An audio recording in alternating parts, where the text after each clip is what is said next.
നമസ്കാരം.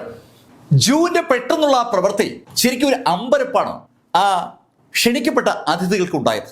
ബ്ലാക്ക് കുടുംബത്തിന്റെ third princess ആ ഹോളി റീജിയൻ മുഴുവൻ അറിയുന്ന ആളാണ്. അവളുടെ കഴുത്തിലാണ് ജൂ പിടിമുറുക്കിയിരിക്കുന്നത്. ആദ്യം ഒന്ന് ഞെട്ടിയെങ്കിലും ഷീ കുടുംബത്തിനെ റെപ്രസെന്റ് ചെയ്ത് വന്ന ആ എൽഡർ ചാടി എണീറ്റു. അയാൾ ജൂന് നേരെ കുതിക്കുമ്പോൾ ജൂ തേർഡ് പ്രിൻസസിന്റെ കഴുത്തിലെ പിടി അങ്ങ് മുറുക്കി. പിടിമുറുക്കിക്കൊണ്ട് ജൂ പറഞ്ഞു, അടുത്തേക്ക് വന്നാൽ ഇവളെ ഞാൻ ഇവിടെ അവസാനിപ്പിക്കും. അത് കേട്ടതും സഡൻ ബ്രേക്ക് ഇട്ടതുപോലെ ആ എൽഡർ അവിടെ അങ്ങ് നിന്നു പോവുകയാണ്. ഇതേ അനുഭവം ആ ഹാളിനകത്തുള്ള ബാക്കി ആളുകൾക്കുണ്ടായി. പലരും പല സമയത്തായിട്ടാണ് ആ കസേരയിൽ നിന്ന് ചാടി എണീറ്റത്. ഈ കാഴ്ച ആ ഹാളിൽ നിന്ന് മുറിയിലേക്ക് പോകാൻ ശ്രമിച്ച പ്രിൻസും കണ്ടു. പുറത്തു നിൽക്കുന്ന മാർക്ക് ഫെല്ലറും ആ കാഴ്ച കണ്ട് ആകെ ഒന്ന് ഞെട്ടിയെങ്കിലും പെട്ടെന്ന് മാർക്കിന് ജൂവിൻ്റെ ആ ഐഡിയയിൽ ഒരു സാധ്യത ഫീൽ ചെയ്തതും മാർക്ക് ജൂവിൻ്റെ അടുത്തേക്ക് ഓടി വന്നു. ആ സമയത്ത് ജൂ ആ ഷീ കുടുംബത്തിൻ്റെ എല്ലോട് പറഞ്ഞു, ഞങ്ങൾ ഈ സിറ്റി വിട്ട് പുറത്തേക്ക് പോകാൻ പോവുകയാണ്. ഞങ്ങളെ തടുക്കാൻ ശ്രമിച്ചാൽ ഇവളെ ഞാനങ്ങ് കൊല്ലും. ജൂ അത് പറയുമ്പോൾ ജൂ അത് ചെയ്യുമെന്ന് ഉറപ്പാണ്. ശരിക്കും ജൂവിൻ്റെ അടുത്തേക്ക് നീങ്ങാൻ സ്വാഭാവികമായിട്ടും എല്ലാവർക്കും ഒരു ഭയം ഉള്ളിലുണ്ട്. പെട്ടെന്ന് ആ തേർഡ് പ്രിൻസസ് പറഞ്ഞു, ഏയ് ഞാൻ ആരെന്ന് എഴുതിയിട്ടാണ് നീ ചെയ്യുന്നത്? അങ്ങനെ ആ തേർഡ് പ്രിൻസസ് പറഞ്ഞതും ജൂവിൻ്റെ കയ്യിലെ നഖം ആ തേർഡ് പ്രിൻസസിന്റെ കഴുത്തിലോട്ടൊന്ന് ആഴ്ന്നിറങ്ങി. കഴുത്തിലേക്ക് ആ നഖം കയറിയതും അവിടെ നിന്ന് ചോര പൊടിഞ്ഞു തുടങ്ങി. വേദന കൊണ്ട് തേർഡ് പ്രിൻസസ് ഒന്ന് പൊളഞ്ഞു. ശരിക്കും അവളുടെ ജീവിതത്തിൽ ആദ്യമായിട്ടാണ് ഈ ശൈലിയിൽ ഒരു വേദന അനുഭവിക്കുന്നത്. വേദന കൊണ്ട് പൊളയുന്ന തേർഡ് പ്രിൻസസിനെ കണ്ടതും ആ ഷീ കുടുംബത്തിന് എൽഡർ പിന്നെയും മുന്നോട്ട് കുതിക്കാൻ പോയതാണ്. ആ നിമിഷത്തിൽ തേർഡ് പ്രിൻസസ് ഉറക്കെ ആ എൽഡറോട് പറഞ്ഞു, ഏയ് നിൽക്കവിടെ നിൽക്ക്, എന്നെ കൊല്ലാനാണോ നിങ്ങളുടെ പരിപാടി? തേർഡ് പ്രിൻസസിന്റെ ആ ചോദ്യത്തിന് പെട്ടെന്ന് ഒരു ഇഫക്റ്റ് ഉണ്ടാവുകയാണ്. സകലരും പെട്ടെന്ന് ഒരു സ്റ്റെപ്പ് പുറകോട്ട് മാറി. തേർഡ് പ്രിൻസസിന് അവിടെ വെച്ച് എന്തെങ്കിലും സംഭവിച്ചാൽ ബ്ലാക്ക് കുടുംബത്തിന്റെ ആ ഫാമിലി ഹെഡ് ഒരു വരവങ്ങ് വരും. അത് പ്രതീക്ഷിക്കാത്ത റിസൾട്ട് ആയിരിക്കും ഉണ്ടാക്കുക. ചിലപ്പോൾ ആ എൻറ്റയർ കുടുംബങ്ങളും അതോടുകൂടി അവസാനിച്ചെന്ന് വരും. ബ്ലാക്ക് കുടുംബത്തിന്റെ ആ ഹെഡിനെ സകലർക്കും ഉള്ളിൻ്റെ ഉള്ളിൽ ഭയമാണ്. ആ കാര്യം മറ്റാരെക്കാളും നന്നായിട്ട് ഷീ കുടുംബത്തിന്റെ ആ എൽഡർക്ക് അറിയാം. അയാൾ നിശബ്ദനായി നിൽക്കുന്ന മാർക്കിനോട് പറഞ്ഞു, മാർക്ക്, നീ നിന്റെ കൂട്ടുകാരിയോട് അവളെ വിടാൻ പറ. അപ്പോഴാണ് മാർക്കിന് ഈ കഥയുടെ ഒരു പശ്ചാത്തലം ശരിക്കും മനസ്സിലാകുന്നത്. മാർക്ക് ആ എൽഡറോട് പറഞ്ഞു, ജൂ പറഞ്ഞു കേട്ടില്ലേ, ഞങ്ങള് പുറത്തേക്ക് പോവുകയാണ്. ഞങ്ങളെ തടയാൻ ശ്രമിച്ചാൽ പിന്നെ തേർഡ് പ്രിൻസസിനെ കുറിച്ച് നിങ്ങളാരും ആലോചിക്കേണ്ടി വരില്ല. അങ്ങനെ പറഞ്ഞ മാർക്ക് ജൂവുമായി അവിടെ നിന്ന് താഴേക്ക് ഇറങ്ങി. ആ പടിക്കെട്ടിറങ്ങി മാർക്ക് ഫെല്ലറും ജൂവും കൂടി ആ തേർഡ് പ്രിൻസസുമായി താഴേക്ക് വരുമ്പോൾ അവിടെ ആ പടിക്കെട്ടുകളിൽ ഉണ്ടായിരുന്ന ആളുകൾ ഇരുഭാഗത്തേക്കായി അങ്ങ് വഴിമാറുകയാണ്. അൺബിലീവബിൾ എന്ന് പറഞ്ഞാൽ അത് അക്ഷരാർത്ഥത്തിൽ അവർ കാണുകയാണ്. വിശ്വസിക്കാനാവാത്തൊരു കാഴ്ച. ബ്ലാക്ക് കുടുംബത്തിന്റെ സകലരും അറിയുന്ന തേർഡ് പ്രിൻസസിനെ ഇതാ തടവുകാരിയെ പിടിച്ചുകൊണ്ട് ജൂവും മാർക്ക് ഫെല്ലറും സ്കൈ സിറ്റിയുടെ ആ പ്രിൻസിന്റെ ബംഗ്ലാവിൽ നിന്ന് താഴേക്ക് അങ്ങനെ പടികൾ ഇറങ്ങി വരികയാണ്. ഈ സംഭവം താഴേക്ക് അതിവേഗം റിപ്പോർട്ട് ചെയ്യപ്പെട്ടതുകൊണ്ട് അവർ താഴേക്ക് ഇറങ്ങി വരുമ്പോൾ താഴെ നിറയെ ആളാണ്. ആ എൻ്റെ സ്കൈ സിറ്റിയും ഈ 9 കുടുംബങ്ങളുടെയും സമ്മേളനം പ്രമാണിച്ച് സ്ഥലത്ത് എത്തിയിട്ടുണ്ടായിരുന്നു. അതുകൊണ്ട് തന്നെ അവിടെ വൻ ജനക്കൂട്ടമാണ്. 10,000-കണക്കിന് ആളുകൾ ആ സ്കൈ സിറ്റിയിൽ ആ സമയത്ത് ആ ടൗണിന്റെ ഭാഗത്തുണ്ടെന്ന് പറയാം. അവരെല്ലാവരും മാർക്കും ജൂവും ഇറങ്ങി വരുന്ന കണ്ടതും രണ്ട് ഭാഗത്തേക്ക് കടൽ ഒഴുകി മാറും പോലെ അങ്ങ് ഒഴുകി മാറുകയാണ്. ഇവർക്ക് ഏകദേശം ഒരു 15-20 അടി പുറകിലായി സെക്കൻഡ് എൽഡറും ഷീ കുടുംബത്തിന്റെ ഫൈറ്റേഴ്സും അവരെ ഫോളോ ചെയ്യുകയാണ്. അതിന് തൊട്ടുപുറകെയായി യാവോ കുടുംബത്തിലെ ഫൈറ്റേഴ്സ് ഉണ്ട്. അതുപോലെ മറ്റ് പ്രമുഖ കുടുംബങ്ങളുടെ ആളുകളൊക്കെ അവരെ ഫോളോ ചെയ്യുകയാണ്. താഴോട്ട് അവർ ഇറങ്ങി വരുന്ന അനുസരിച്ച് താഴെയുള്ള ബാക്കിയുള്ള ആളുകളും മാർക്കിനെയും ജൂവിനെയും ഫോളോ ചെയ്തു തുടങ്ങി. മാർക്കും ജൂവും നടന്ന് ആ സ്കൈ സിറ്റിയുടെ ഗേറ്റിനടുത്തെത്തി. ഗേറ്റിന് ഉള്ളിലാണ് മാർക്കിനെയും ജൂവിനെയും ഒന്നും ചെയ്യാൻ പറ്റാത്തത്. ഗേറ്റിന് പുറത്ത് അകത്തുള്ള നിയന്ത്രണങ്ങളില്ല. അതറിയാവുന്ന മാർക്ക് ഫെല്ലർ ഷീ കുടുംബത്തിന്റെ ആ എൽഡറെ ഒന്ന് തറപ്പിച്ച് നോക്കിയിട്ട് അയാളോട് പറഞ്ഞു, ഞങ്ങൾ പുറത്തേക്ക് ഇറങ്ങുകയാണ്. ഞങ്ങളെ ആക്രമിച്ചാൽ ആ നിമിഷം തേർഡ് പ്രിൻസസിനെ ഞങ്ങൾ കൊന്നിരിക്കും. അങ്ങനെ പറഞ്ഞുകൊണ്ട് മാർക്ക് ഫെല്ലറും ജൂവും തേർഡ് പ്രിൻസസുമായി ആ ഗേറ്റ് കടന്ന് പുറത്തേക്ക് ഇറങ്ങി. ഈ സമയത്ത് കോട്ടയ്ക്ക് മുകളിൽ ഒരുപാട് ആളുകൾ ഈ കാഴ്ച അങ്ങനെ കണ്ടുകൊണ്ട് നിൽക്കുകയാണ്. 10,000 കണക്കിന് ആളുകൾ ആ കാഴ്ച കാണുന്നു എന്ന് പറയാം. ആ കാഴ്ച കണ്ടുകൊണ്ട് നിൽക്കുന്ന ആളുകൾ ശരിക്കും ശബ്ദമുണ്ടാക്കാതെ എന്താണ് സംഭവിക്കാൻ പോകുന്നതെന്ന് അറിയാനായി വല്ലാത്തൊരു ആകാംക്ഷയോടുകൂടി നടന്നു നിൽക്കുന്ന മാർക്കിലേക്കും ജൂവിലേക്കും ശ്രദ്ധ കേന്ദ്രീകരിച്ചിരിക്കുകയാണ്. ആ വിഷ്വലിൽ നിന്ന് ഒരു അംശം പോലും നഷ്ടമാകാതിരിക്കണമെന്ന് സകലർക്കും വല്ലാത്തൊരു ആഗ്രഹം. പ്രിൻസും ഈ സമയത്ത് ഓടി വന്ന് കോട്ടയുടെ മുകളിലേക്ക് കയറി. അദ്ദേഹത്തിനും കോട്ടയ്ക്ക് പുറത്തേക്ക് ഇറങ്ങിയ മാർക്കിനെയും ജൂവിനെയും കാണാം. മാർക്കിനെയും ജൂവിനെയും ഫോളോ ചെയ്ത് ഷീ കുടുംബത്തിന്റെ ആ എൽഡറും അയാളുടെ കൂടെയുള്ള സേനയും പുറത്തെത്തി. ഈ സമയത്ത് മാർക്ക് ഫെല്ലറും ജൂവും ആ കോട്ടയ്ക്ക് പുറത്തെത്തി കഴിഞ്ഞു. കോട്ടയുടെ പുറത്ത് ഒരുപാട് ആളുകളുണ്ട്. മുകളിൽ നിന്ന് മാർക്കും ജൂവും ഇറങ്ങി വരുന്ന സമയത്ത് തന്നെ താഴെ വാർത്ത പടർന്നതുകൊണ്ട് ആ കോട്ടയുടെ എല്ലാ ഭാഗത്തുമായി കാവൽ നിന്നിരുന്ന ഷീ കുടുംബത്തിൻ്റെയും യാവ കുടുംബത്തിൻ്റെയും ആളുകൾ കോട്ടയുടെ മുന്നിലേക്ക് എത്തിക്കഴിഞ്ഞു. അവര് മാർക്ക് ഫെല്ലറെയും ജൂവിനെയും അറ്റാക്ക് ചെയ്യാൻ റെഡിയായി നിൽക്കുമ്പോഴാണ് മാർക്ക് ഫെല്ലർ ആ ഷീ കുടുംബത്തിന്റെ തേർഡ് എൽഡറോട് പറഞ്ഞത്, ഏയ് ഞങ്ങൾ ഇവിടെ നിന്ന് മൂവ് ചെയ്യുകയാണ്. ഞങ്ങളെ ആരെങ്കിലും പിന്തുടർന്നാൽ പിന്നെ തേർഡ് പ്രിൻസസിനെ കുറിച്ച് നിങ്ങൾ ആലോചിക്കേണ്ടി വരില്ല. അങ്ങനെ പറഞ്ഞിട്ട് മാർക്ക് ഫെല്ലർ മാർക്കിന്റെ ആ ലൈൻ ഫോർമുല ആക്ടിവേറ്റ് ചെയ്ത് ജൂവിന്റെ കയ്യിലേക്ക് പിടിച്ചു. ജൂവിന്റെ കയ്യിലേക്ക് മാർക്ക് പിടിക്കുമ്പോൾ ജൂ ആ തേർഡ് പ്രിൻസസിനെ ചേർത്ത് പിടിച്ചിരിക്കുകയാണ്. ലൈൻ ഫോർമുല ആക്ടിവേറ്റ് ചെയ്ത മാർക്ക് ഫെല്ലർ അടുത്ത നിമിഷത്തിൽ കണ്ണഞ്ചിക്കുന്ന വേഗതയിൽ അവിടെ നിന്ന് അങ്ങ് കുതിക്കുകയും ചെയ്തു. മാർക്ക് അവിടെ നിന്ന് ഓടിപ്പോകുമ്പോൾ മാർക്കിനെ ഫോളോ ചെയ്യാം എന്ന് തന്നെയായിരുന്നു ആ തേർഡ് എൽഡറും കൂടെയുള്ള ആളുകളും കരുതിയത്. പക്ഷെ അവരെ അമ്പരപ്പിച്ചുകൊണ്ട് കണ്ണഞ്ചിക്കുന്ന വേഗതയിൽ മാർക്ക് ഫെല്ലറും ജൂവും അവിടെ നിന്ന് അപ്രത്യക്ഷമായെന്ന് പറയാം. പക്ഷെ അവരുടെ ഓറ ഫോളോ ചെയ്യാൻ സെമി സെയിന്റായ ആ തേർഡ് എൽഡർക്ക് പറ്റും. തേർഡ് എൽഡർ മാർക്ക് പോയ വഴിയിലേക്ക് നോക്കിയിട്ട് അയാളുടെ അനുയായികളോട് പറഞ്ഞു, ഫോളോ മീ. കേൾക്കേണ്ട താമസം അവര് ആ തേർഡ് എൽഡറുടെ പുറകെ കുതിച്ചു. അതിന്റെ പുറകെ യാവോ കുടുംബക്കാരുമുണ്ട്.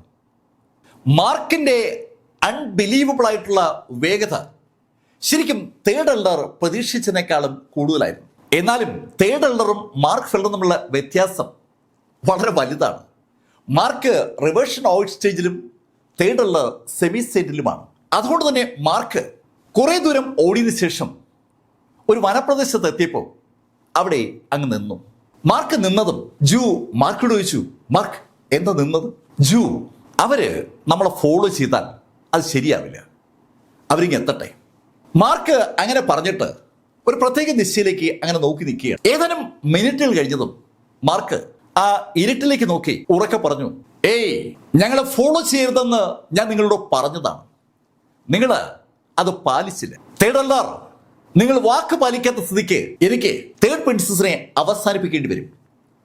അങ്ങനെ പറഞ്ഞുകൊണ്ട് മാർക്ക് ഫെല്ലർ ജൂവിന്റെ കയ്യിലുള്ള ജൂ പിടിച്ചിരിക്കുന്ന ആ തേർഡ് പ്രിൻസസിനെ അടുത്തെത്തി.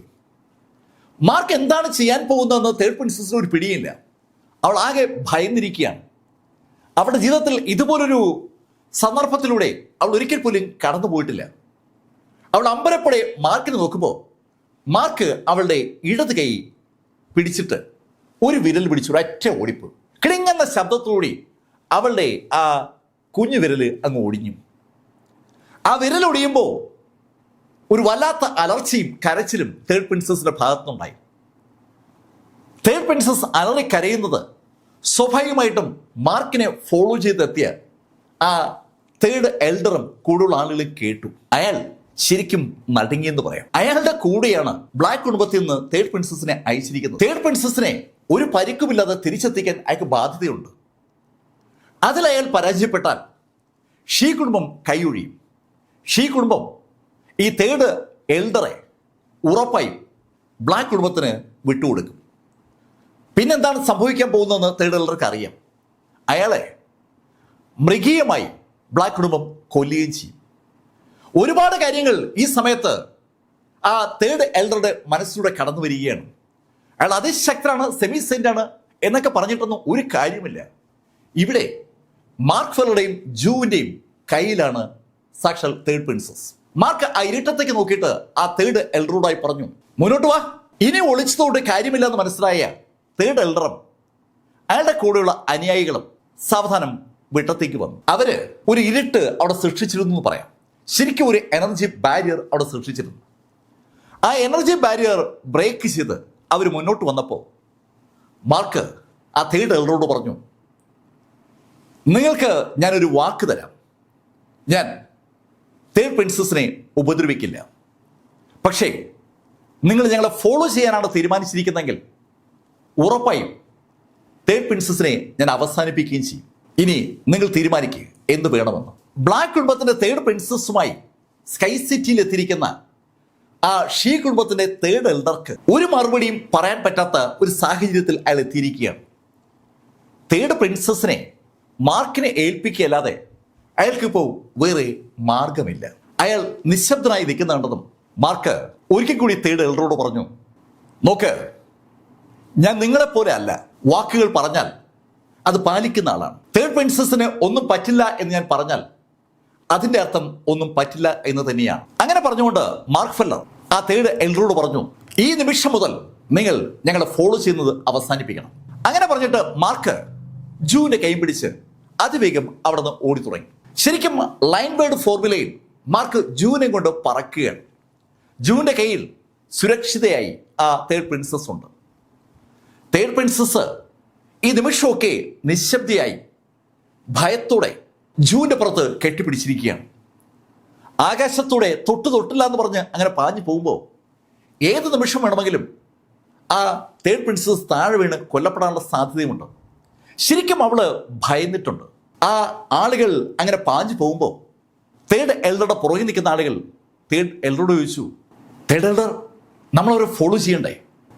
ആ ചോദ്യം അയാളുടെ കൂടെയുള്ള അനുയായികൾ ചോദിച്ചതും അയാൾ തിരിഞ്ഞ് അവരോട് പറഞ്ഞു, നമുക്ക് ഈ കാര്യം ഷീ ഫാമിലിയിൽ ആദ്യം റിപ്പോർട്ട് ചെയ്യാം. അങ്ങനെ പറഞ്ഞിട്ട് അയാൾ തിരിഞ്ഞ് അതിവേഗം സ്കൈ സിറ്റിക്ക് നേരെ പറന്നു തുടങ്ങി. അയാളുടെ തൊട്ടുപുറകെ അയാൾക്കൊപ്പമുള്ള ആ അനുയായികളും ഫോളോ ചെയ്യണം. അവരങ്ങനെ ഫോളോ ചെയ്യുമ്പോൾ വഴിക്ക് വെച്ച് യാവോ കുടുംബക്കാരെ കണ്ടു. അവരോടും മാർക്കിനെ ഫോളോ ചെയ്യേണ്ട എന്ന ഉത്തരവ് ആ ഷീ കുടുംബത്തിന്റെ തേർഡ് എൽഡർ കൊടുത്തു. മാർക്കിനെ ഫോളോ ചെയ്താൽ ബ്ലാക്ക് കുടുംബത്തിന്റെ തേർഡ് പ്രിൻസസ് കൊല്ലപ്പെടുമെന്നുള്ള കാര്യം ഷീ കുടുംബത്തിന്റെ ആ സീനിയർ ബോധ്യപ്പെടുത്തിയതും അവരും ആ ഫോളോ അപ്പ് ആക്ടിവിറ്റി അവിടെ അവസാനിപ്പിച്ചു. പക്ഷെ ഈ സമയത്ത് ഈ വിവരം ബ്ലാക്ക് കുടുംബത്തിൽ അറിഞ്ഞു കഴിഞ്ഞു. ബ്ലാക്ക് കുടുംബത്തിന്റെ ചരിത്രത്തിൽ ആദ്യമായിട്ടാണ് അവിടെ നിന്ന് ഒരാളെ ഈ ശൈലിയിൽ തട്ടിക്കൊണ്ടു പോകുന്നത്. ബ്ലാക്ക് കുടുംബത്തിന്റെ ഫാമിലി ഹെഡ് തേർഡ് പ്രിൻസസിന്റെ അച്ഛൻ ആ വിവരം അറിഞ്ഞു. അയാൾ ഉടൻ തന്നെ അയാളുടെ വലങ്കയായ ഗുയാൻ ബ്ലാക്കിനെ അവിടേക്ക് വിളിപ്പിച്ചു. ഗുയാൻ ബ്ലാക്കും ആ ഫാമിലി ഹെഡും ചേർന്നാണ് ആ ബ്ലാക്ക് കുടുംബം കെട്ടിപ്പടുത്തുന്നൊക്കെ ആളുകൾ പറയാറുണ്ട്. ബ്ലാക്ക് കുടുംബത്തിലെ ഫാമിലി ഹെഡ് പറയുന്ന കാര്യം അത് എന്ത് തന്നെയാണെങ്കിലും നടപ്പിലാക്കുക എന്നതാണ് അയാളുടെ പ്രവർത്തന രീതി. ഗുയാൻ ബ്ലാക്ക് അവിടെ ഹാജരായതും ഫാമിലി ഹെഡ് അയാളോട് പറഞ്ഞു, നീ വാർത്തകൾ അറിഞ്ഞല്ലോ? യുവർ ലോഡ്, ഞാൻ അറിഞ്ഞായിരുന്നു. യുവർ ലോഡ്, എന്താ വേണ്ടതെന്ന് അങ്ങ് പറഞ്ഞാൽ മതി. അങ്ങനെ ഗുയാൻ ബ്ലാക്ക് പറഞ്ഞതും ആ ഫാമിലി ഹെഡ് അയാളുടെ രണ്ട് കൈകളും പുറകിൽ നിന്ന് കെട്ടിയിട്ട് ഗുയാൻ ബ്ലാക്കിന്റെ മുന്നിൽ നിന്ന് നടന്ന് വശത്ത് കിടന്ന് ജനാലയുടെ അടുത്തേക്ക് വന്നു. ആ ജനാലയിലൂടെ പുറത്തേക്ക് അല്പനേരം നോക്കി നിന്ന ആ ഫാമിലി ഹെഡ് തിരിഞ്ഞ് ഗുയാനോട് പറഞ്ഞു, ഇനി മാർക്ക് ഫെല്ലർ വേണ്ട, അവൻ അവസാനിപ്പിച്ചിട്ട് മകളെ ഇവിടെ എത്തിക്കണം. അങ്ങനെ ആ ഫാമിലി ഹെഡ് പറഞ്ഞതും ഗുയാൻ ബ്ലാക്ക് തല കുനിച്ച് അദ്ദേഹത്തെ വണങ്ങി. എന്ത് ആജ്ഞ കിട്ടിയാലും അത് അതുപോലെ നടപ്പിലാക്കുന്ന വ്യക്തിയാണ് ഗുയാൻ ബ്ലാക്ക്. ശരിക്കും അയാൾ അതിശക്തനാണ്. അയാളുടെ ശക്തി എത്രയുണ്ടെന്ന് ചോദിച്ചാൽ ഒരാൾക്കും അറിയില്ല എന്നാണ് സത്യം. ശരിക്കും ഒരു ട്രൂ സെയിന്റിന്റെ അതേ കപ്പാസിറ്റി ഉള്ള ആളാണ് ആ ഗുയാൻ ബ്ലാക്ക്. ആ ട്രൂ സെയിന്റ് ആയിട്ട് ബ്രേക്ക് ചെയ്തിട്ടില്ല എന്നത് മാത്രമാണ് ആൾക്ക് അറിയാവുന്ന കാര്യം. സാധാരണ സെമി സെയിന്റുകൾക്ക് ആർക്കും തന്നെ ഗുയാൻ ബ്ലാക്കുമായി ഏറ്റുമുട്ടാനാവില്ല. ഈ വിവരം ഏതാനും മിനിറ്റുകൾ കഴിഞ്ഞതും മൗണ്ട് ഡോങ് ഹുവാങ്ങിലെ എമിലി ബ്ലാക്ക് അറിഞ്ഞു. അവളോട് ആ കാര്യം റിപ്പോർട്ട് ചെയ്തത് അങ്കിൾ യാനാണ്. മാർക്ക് ഫെല്ലറെ കൊല്ലാനായി ഫാമിലി ഹെഡ് ഉത്തരവ് കൊടുത്ത കാര്യം കേട്ടതും ശരിക്കും എമിലി ഞെട്ടി. സംഭവങ്ങൾ അവിടെ പിടിവിട്ടു പോയിരിക്കുകയാണ്. പക്ഷേ അതൊന്നും പുറത്തു കാണിക്കാതെ എമിലി അങ്കിൾ യാനോട് പറഞ്ഞു, അങ്കിൾ, മാർക്കിനെ രക്ഷിക്കണം. ഈ എമിലി, നീ എന്തായി പറയുന്നത്? ഫാമിലി ഹെഡാണ് മാർക്കിനെ അവസാനിപ്പിക്കാനുള്ള ഉത്തരവ് കൊടുത്തത്. എമിലി ബ്ലാക്കിനോട് അങ്കിൾ ഞാൻ അങ്ങനെ പറഞ്ഞതും എമിലി ഒരു നിമിഷം നിശബ്ദയായി നിന്നിട്ട് അങ്കിൾ യാനോട് ചോദിച്ചു, അങ്കിളിന് ആ ഗുയാൻ ബ്ലാക്കിനെ നേരിടാൻ പറ്റില്ലേ? ഏയ് എമിലി, നീ എന്ത് ചോദിക്കുന്നത്? ഗുയാൻ ബ്ലാക്കിനെ ഞാൻ എന്തിനു നേരിടണം? അങ്കിൾ പ്ലീസ്, എനിക്ക് മാർക്കില്ലാതെ പറ്റില്ല. എമിലി, നീ എന്തായി പറയുന്നത്? അങ്കിൾ, മാർക്കിനെ രക്ഷിക്കാൻ പറ്റില്ലെങ്കിൽ ഞാൻ അങ്കിളിനെ ഒന്നും പറയില്ല. പക്ഷേ അവിടെ ഞാൻ എൻ്റെ ജീവൻ അവസാനിപ്പിക്കും. അവളുടെ അഭിപ്രായം അവൾ വ്യക്തമാക്കുമ്പോൾ എമിലിയുടെയും അങ്കിൾ യാൻ്റെയും കണ്ണുകൾ തമ്മിൽ ഒന്ന് ഇടഞ്ഞു. എമിലിയുടെ കണ്ണുകളിലെ സങ്കടം അങ്കിൾ യാന് വായിച്ചെടുക്കാൻ പറ്റുന്നുണ്ട്. എമിലി ബ്ലാക്ക് ആ ബ്ലാക്ക് കുടുംബത്തിലേക്ക് വന്നിട്ട് ഇപ്പോൾ കുറേ വർഷങ്ങളായി. അന്ന് മുതൽ അങ്കിൾ യാൻ എന്നറിയപ്പെടുന്ന ആ വ്യക്തി എമിലിയെ സ്വന്തം മകളായിട്ടാണ് കാണുന്നത്. ആ മകളുടെ കണ്ണുകളിലെ ആ വിഷമം വായിച്ചെടുത്ത് അങ്കിൾ യാൻ എമിലിയോട് പറഞ്ഞു, എമിലി, ഞാനൊരു ശ്രമം നടത്താം. അത് കേട്ടതും എമിലി സന്തോഷത്തോടെ അങ്കിൾ യാനോട് ചോദിച്ചു, അങ്കിൾ, നിങ്ങൾ തമ്മിൽ ഫൈറ്റ് ചെയ്താൽ ആരാ വിജയിക്കുക? അങ്കിൾ യാനും ഗുയാൻ ബ്ലാക്കും തമ്മിലുള്ള ആ ഏറ്റുമുട്ടൽ സംഭവിച്ചാൽ ആര് വിജയിക്കുമെന്നാണ് എമിലി ചോദിക്കുന്നത്. അവളുടെ ചോദ്യം കേട്ടതും അങ്കിൾ യാൻ എമിലിയോട് പറഞ്ഞു, എമിലി, ഇതിനു മുമ്പ് ഞങ്ങൾ തമ്മിൽ ഏറ്റുമുട്ടിയിട്ടില്ലല്ലോ. എമിലിക്ക് ശരിക്കും ഒരു ടെൻഷനുണ്ട്. ഗുയാൻ ബ്ലാക്ക് ആ ഫാമിലിയിലെ ഏറ്റവും ശക്തനായ യോദ്ധാക്കളിൽ ഒരാളാണ്. ആ യോദ്ധാവിനെ എമിലിയുടെ ഗാർഡിയനായ ആ അങ്കിൾ യാൻ നേരിട്ടാൽ വിജയിക്കുമോ എന്നുള്ള കാര്യത്തിൽ ഒരു സംശയം എമിലി ബ്ലാക്കിനുമുണ്ട്. പക്ഷെ അങ്കിൾ യാന്റെ മുഖത്ത് ഒരു വല്ലാത്ത ശാന്തതയാണ്. അയാൾ എമിലി ബ്ലാക്കിനോട് പറഞ്ഞു, എമിലി, ഞാൻ ഗ്യാരണ്ടി നൽകുന്നു, മാർക്കിന് ഒന്നും സംഭവിക്കില്ല. പക്ഷേ ഒരു കാര്യം നീ മറക്കരുത്, തേർഡ് പ്രിൻസസിന് എന്തെങ്കിലും സംഭവിച്ചാൽ എനിക്ക് ആ വാക്ക് പാലിക്കാൻ പറ്റില്ല. അത് കേട്ടതും എമിലി ബ്ലാക്ക് അങ്കിൾ യാനോട് പറഞ്ഞു, അങ്കിൾ, എനിക്ക് ഉറപ്പാണ് തേർഡ് പ്രിൻസസിനെ മാർക്ക് ഒന്നും ചെയ്യില്ല. മാർക്ക് ആ സ്കൈ സിറ്റിയിൽ നിന്ന് രക്ഷപ്പെടാൻ വേണ്ടി തേർഡ് പ്രിൻസസിനെ മറയാക്കിയതാണ്. അതെനിക്ക് നന്നായി മനസ്സിലാവും. മാർക്ക് എന്തുകൊണ്ട് തേർഡ് പ്രിൻസസിനെ തടവുകാരിയാക്കി എന്ന കാര്യം എമിലി ബ്ലാക്കിന് നന്നായി അറിയാം. മാർക്ക് ഒരു കാരണവശാലും എമിലിക്ക് ദോഷം വരുന്ന ഒരു കാര്യവും ചെയ്യില്ല. രക്ഷപ്പെടാൻ വേറെ ഒരു മാർഗവും ഇല്ലാത്തത് കൊണ്ടാണ് തേർഡ് പ്രിൻസസിനെ ജാമ്യ തടവുകാരിയായി മാർക്ക് ഫെല്ലർ പിടികൂടിയിരിക്കുന്നത്. എമിലി ബ്ലാക്ക് അവളുടെ അഭിപ്രായം വ്യക്തമാക്കിയതും അങ്കിൾ യാൻ അവിടുന്ന് അപ്പം തന്നെ മാർക്ക് ഫെല്ലർ പോയ ദിശ ലക്ഷ്യമാക്കി മൂവ് തുടങ്ങി. ഈ സമയത്ത് ബ്ലാക്ക് കുടുംബത്തിന്റെ ആ പ്രധാന ലൊക്കേഷനിൽ നിന്ന് സാക്ഷാൽ ഗുയാൻ ബ്ലാക്കും മാർക്ക് പോയ ദിശ ലക്ഷ്യമാക്കി മൂവ് ചെയ്ത് കഴിഞ്ഞു. ഈ സംഭവവികാസങ്ങളൊന്നും മാർക്ക് ഫെല്ലറും ജൂവും അറിഞ്ഞിട്ടില്ല. അവര് ഒരുപാട് ദൂരേക്കാണ് ഓടി രക്ഷപ്പെട്ടത്. അങ്ങനെ ഓടി തളർന്ന് അവരൊരു മലയിലെത്തി. ധാരാളം മരങ്ങളുള്ള ആ സ്ഥലത്തെത്തിയതും മാർക്കും ജൂവും അവിടെ ഇറങ്ങി. നല്ല പച്ചപ്പുള്ള ഒരു പുൽമേടും അതിന് ചേർന്ന് ഒരു വനവുമാണ് ആ ഭാഗത്തുള്ളത്. അവിടെ ഇറങ്ങിയ മാർക്ക് ചുറ്റും ഒന്ന് നോക്കുമ്പോൾ ജൂ മാർക്കിനോട് പറഞ്ഞു, മാർക്ക്, ഇവിടെ കഴിക്കാൻ വല്ല കിട്ടുമെന്നോ നോക്കി. ജൂ ആ സമയത്തും അങ്ങനെ പറഞ്ഞതും മാർക്ക് ജൂവിനോട് പറഞ്ഞു, ഓക്കെ ജൂ, നമുക്ക് ഒന്ന് നടന്നു നോക്കാം. ആ പുൽമേട്ടിലൂടെ മാർക്ക് ജൂവുമായി നടക്കുമ്പോൾ ജൂ ഒരു കൈയിൽ തേർഡ് പ്രിൻസസിനെ പിടിച്ചിരിക്കുകയാണ്. തേർഡ് പ്രിൻസസ് ഒരു ശബ്ദവും ഉണ്ടാക്കാതെ അവരെ ഫോളോ ചെയ്യുകയാണ്. അവർ ശരിക്കും ഭയന്നിട്ടുണ്ട്.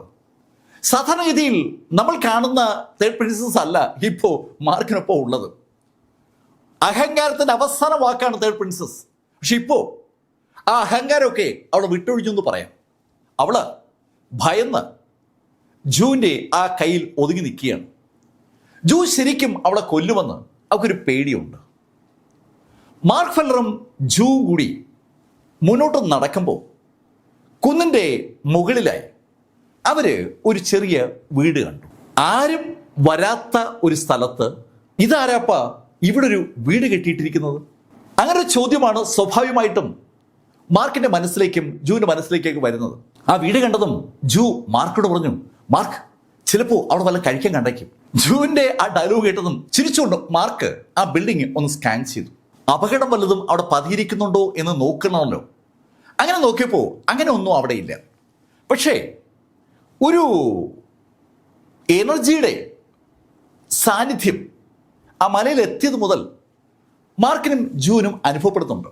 സാധാരണഗതിയിലുള്ള സ്പിരിച്വൽ എനർജിയിൽ നിന്ന് കുറെ കൂടി വ്യത്യസ്തമായ ഒരു എനർജി ഫ്ലോ അവർക്ക് അനുഭവപ്പെടുന്നുണ്ട്.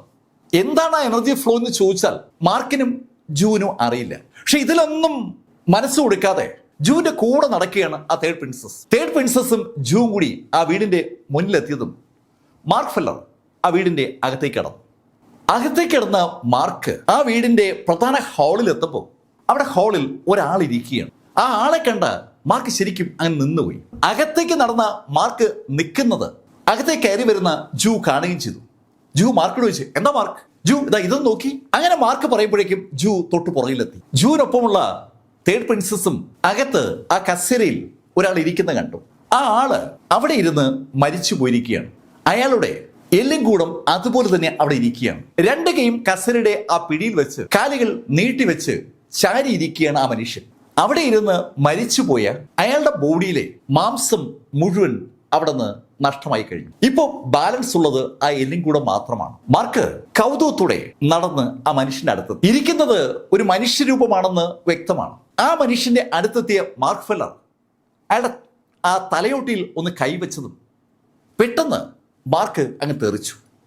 ശരിക്കും ആ ബോഡിക്ക് ചുറ്റും പെട്ടെന്നാണ് ഒരു പ്രകാശം ഉണ്ടായത്. ഇതിപ്പോ എന്താ സംഭവം? ഏതാനും വഴി പുറകോട്ട് മാറിയിട്ടാണ് മാർക്ക് ഒന്ന് സ്റ്റെബിലൈസ് ചെയ്തത്. എല്ലും കൂടത്തിന്റെ പുറത്തുനിന്ന് ഒരു പ്രകാശം. മാർക്ക് കൈയെടുത്തതും ആ പ്രകാശം അസ്തമിക്കുകയും ചെയ്തു. ജൂവും ശരിക്കും ആ കാഴ്ച കണ്ടു. ആ തേർഡ് പ്രിൻസസിനെ ആ റൂമിൽ വിട്ടിട്ട് പെട്ടെന്ന് ജൂ മുന്നോട്ട് നടന്ന് ജൂ ആ എല്ലും കൂടത്തിൽ പോയി ഒന്ന് കൈവച്ചു. ഒന്നും സംഭവിച്ചില്ല. ജൂ ആ തലയിലൂടെ ഒന്ന് തടവി, ഒരു കുഴപ്പമില്ല. മാർക്ക് തൊട്ടപ്പോഴാണ് ശരിക്കും അവിടെ ഒരു സ്പാർക്ക് ഉണ്ടായത്. ജൂ മാർക്കിനോട് പറഞ്ഞു, മാർക്ക് ഞാൻ തൊട്ടിട്ട് കുഴപ്പമൊന്നുമില്ലല്ലോ. അങ്ങനെ പറഞ്ഞ ജൂ ആ തലയിൽ ഒന്ന് അമർത്തിയതും ആ തലയും എല്ലാം എല്ലാം കൂടെ പൊടിഞ്ഞ് ആ കസേരയിലങ്ങ് വീണു. കുറെ സാധനങ്ങൾ താഴേക്കും വീണു. ശരിക്കും മാർക്കിനെയും ആ തേർഡ് പ്രിൻസസിനെയും ജൂവിന്റെ പ്രവൃത്തി അമ്പരപ്പിച്ചു എന്ന് തന്നെ പറയാം. ജൂ അങ്ങനെ ചെയ്തിട്ടും അവിടെ നിന്ന് ഒരു പ്രകാശം ഉണ്ടായില്ല.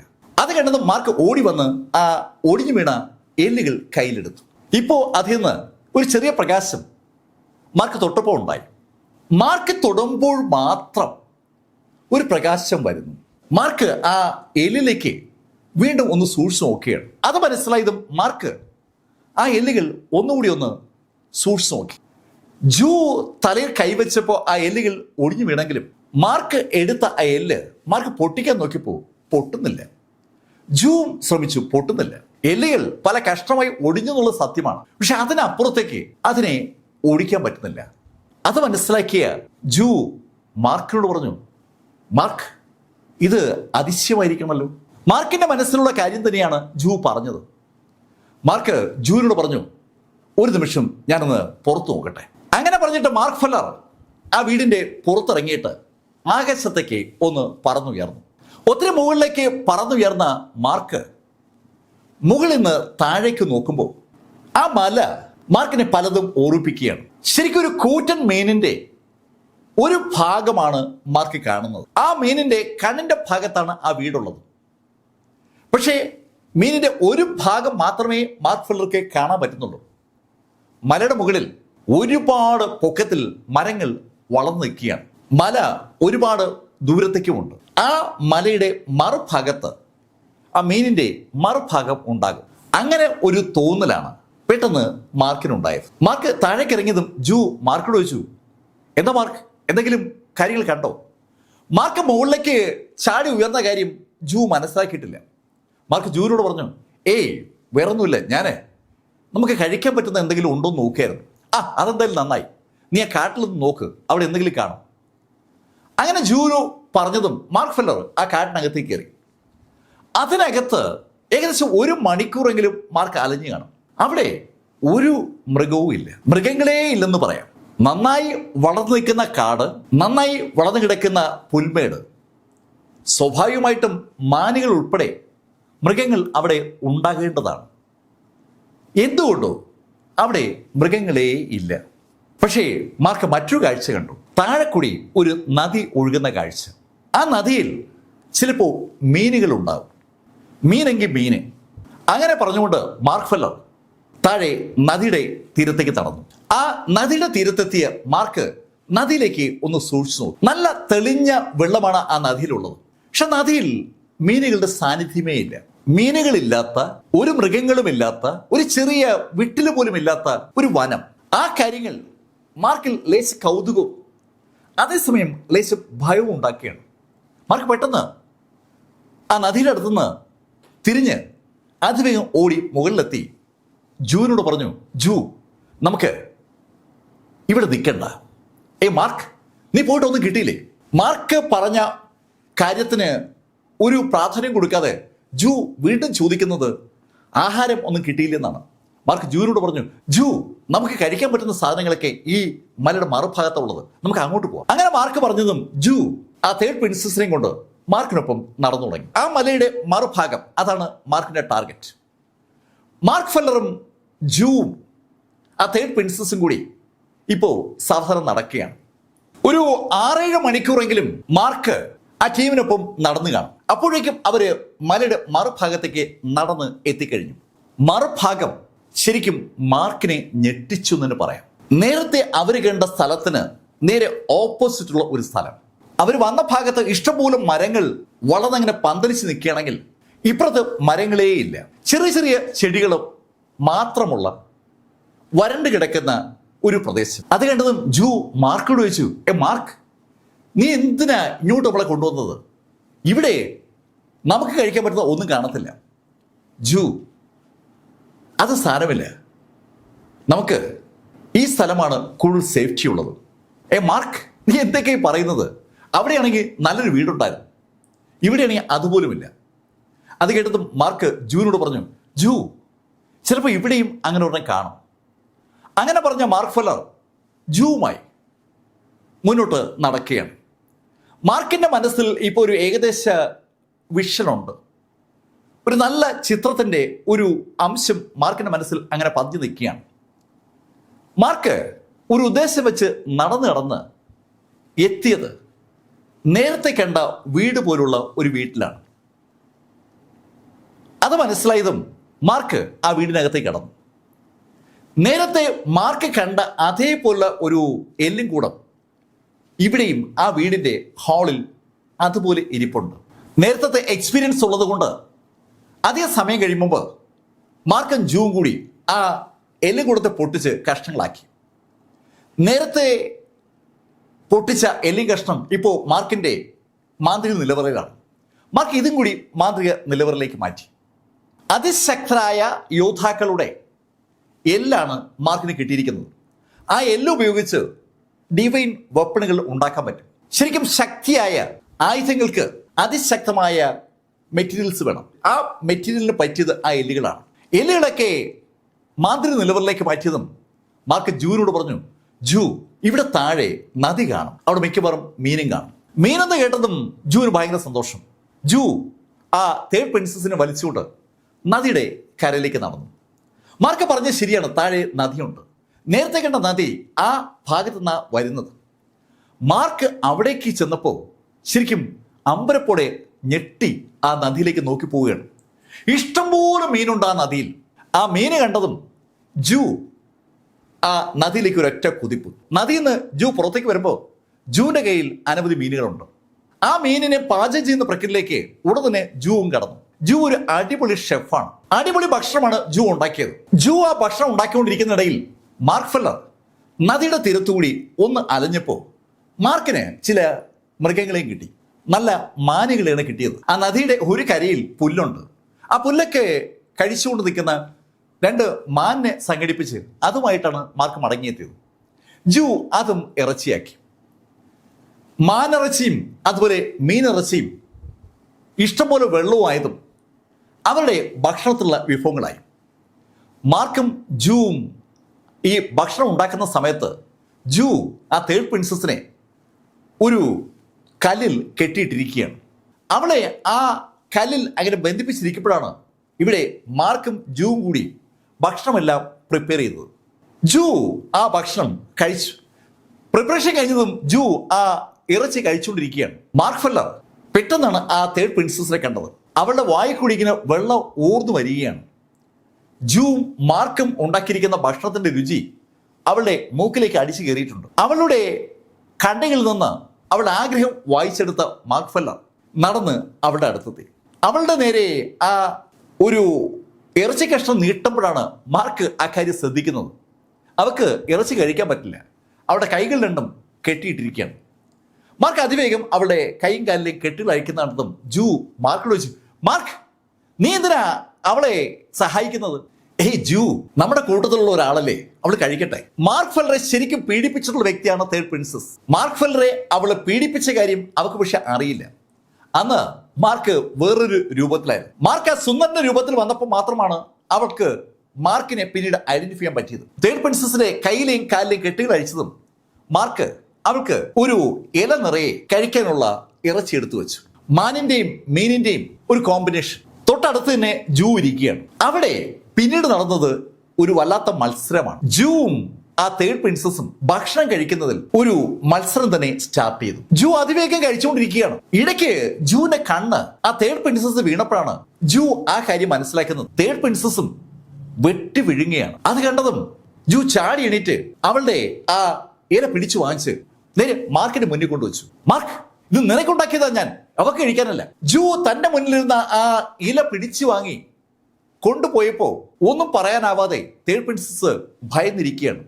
അവൾക്ക് ശരിക്കും ജൂവിനെ പേടിയാണ്. മാർക്ക് അവന്റെ മുന്നിൽ കൊണ്ടുവച്ച ഇല എടുത്ത് വീണ്ടും ആ തേർഡ് പ്രിൻസസിന്റെ അടുത്തെത്തി. അവൻ ആ ഇല അതുപോലെ അവിടെ വെച്ചു കൊടുത്തു. കൂടെ മാർക്കിന്റെ കയ്യിലുണ്ടായിരുന്ന ഇറച്ചി കഷ്ണങ്ങളും അതിനകത്തേക്ക് വെച്ചു. ഏയ് മാർക്ക്, നീ എന്തിനാ ഇതൊക്കെ അവൾക്ക് കൊടുക്കുന്നത്?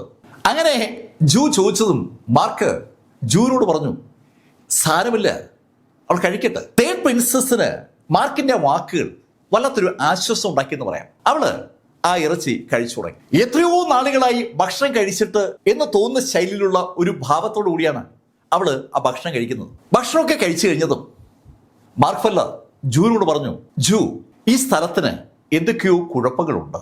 നമ്മള് ഇവിടെ ഇങ്ങനെ നിന്നാൽ പ്രശ്നമാകുമെന്ന് എനിക്ക് ഭയമുണ്ട്.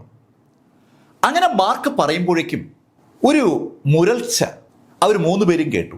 എന്തോ ഒന്ന് അനങ്ങുന്നത് പോലെ ഒരു ശബ്ദം. ആ ശബ്ദം പതുക്കെ പതുക്കെ വർദ്ധിച്ചു വരികയാണ്. മാർക്കും ജൂവും ശബ്ദം എവിടെയാണ് വരുന്നതെന്ന് അറിയാൻ വേണ്ടി ചുറ്റും നോക്കുമ്പോൾ അവർ നിൽക്കുന്നതിന് ചുറ്റും എല്ലാ ഭാഗത്തുനിന്നും ആ ശബ്ദം അങ്ങനെ ഉണ്ടായി വരികയാണ്. ആ ചെറിയ മുരൾച്ച പതുക്കെ പതുക്കെ ഒരു മുഴക്കമായി മാറി. ആ മുഴക്കം പതുക്കെ കൂടിക്കൂടി വരികയാണ്. ആ സമയത്താണ് മാർക്ക് ഫെല്ലറും ജൂവും ആ കാഴ്ച കണ്ടത്. തറയിലുള്ള ചെറിയ ശരലുകളും ഇലകളും കരിയിലയൊക്കെ അനങ്ങി തുടങ്ങിയാണ്. ആ കരിയിലകൾ പതുക്കെ തറയിന്ന് പൊങ്ങുകയും ചെയ്തു. തറയിന്ന് പൊങ്ങുന്ന കരിയില, അതുപോലെ ചെറിയ കല്ലുകൾ, ചെറിയ വിറക് കഷ്ണങ്ങൾ, അതൊക്കെ തറയിന്ന് പൊങ്ങി അന്തരീക്ഷത്തിൽ അങ്ങനെ തങ്ങി നിൽക്കുകയാണ്. മുകളിലേക്കൊന്നും പോകുന്നില്ല, തറയിന്ന് ജസ്റ്റ് പൊങ്ങി നിൽക്കുകയാണ്. ഒരു അറ്റാക്കിന് തയ്യാറെടുക്കാനായി നമ്മൾ ഓട്ട മത്സരത്തിൽ പങ്കെടുക്കുമ്പോൾ 1, 2, 3 എന്ന് പറയുന്ന സമയത്ത് ഓടാൻ തയ്യാറായി നിൽക്കൂല, അതുപോലെ ആ കല്ലും ആ ഇലകളും കരിയിലയും കമ്പുകളും ഒക്കെ എന്തിനു വേണ്ടി തയ്യാറെടുത്ത് നിൽക്കുന്ന പോലെ ഒരു തോന്നൽ മാർക്കിനും ജൂനും ഉണ്ടായി. അവര് ചുറ്റും നോക്കുമ്പോൾ അവർക്ക് ചുറ്റുമായി ആ കരിയിലകൾ അങ്ങനെ ഒരു വളയം ഉണ്ടാക്കിയെന്ന് പറയാം. ഈ സമയത്ത് ആ മുഴക്കം കൂടിക്കൂടി വരികയാണ്. ആ മുഴക്കം കൂടുമ്പോൾ ആ കുന്നിന്റെ എല്ലാ ഭാഗത്തു നിന്നും ഒരു കാറ്റ് ആ കരിയില നിൽക്കുന്ന ഭാഗത്തേക്ക് പാഞ്ഞു വരും പോലെ അവർക്ക് തോന്നി. എന്താണ് സംഭവിക്കുന്നതെന്ന് മാർക്കിനും ജൂനും ഒരു പിടിയില്ല. അവർ അമ്പരപ്പോടെ ആ മലയുടെ എല്ലാ ഭാഗത്തു നിന്നും അവർ നിൽക്കുന്ന സ്ഥലത്തേക്ക് പാഞ്ഞു വരുന്ന കാറ്റിനെ ഒന്ന് നോക്കുമ്പോഴേക്കും ആ കാറ്റിന്റെ രൂപവും ഭാവവും ഒക്കെ അങ്ങ് മാറുകയാണ്. ശരിക്കും ഒരു കൊടുങ്കാറ്റ് അവർക്ക് നേരെ പാഞ്ഞു വരികയാണ്. അതിനനുസരിച്ച് അവർ കേൾക്കുന്ന ശബ്ദത്തിന്റെ ശക്തിയും കൂടി.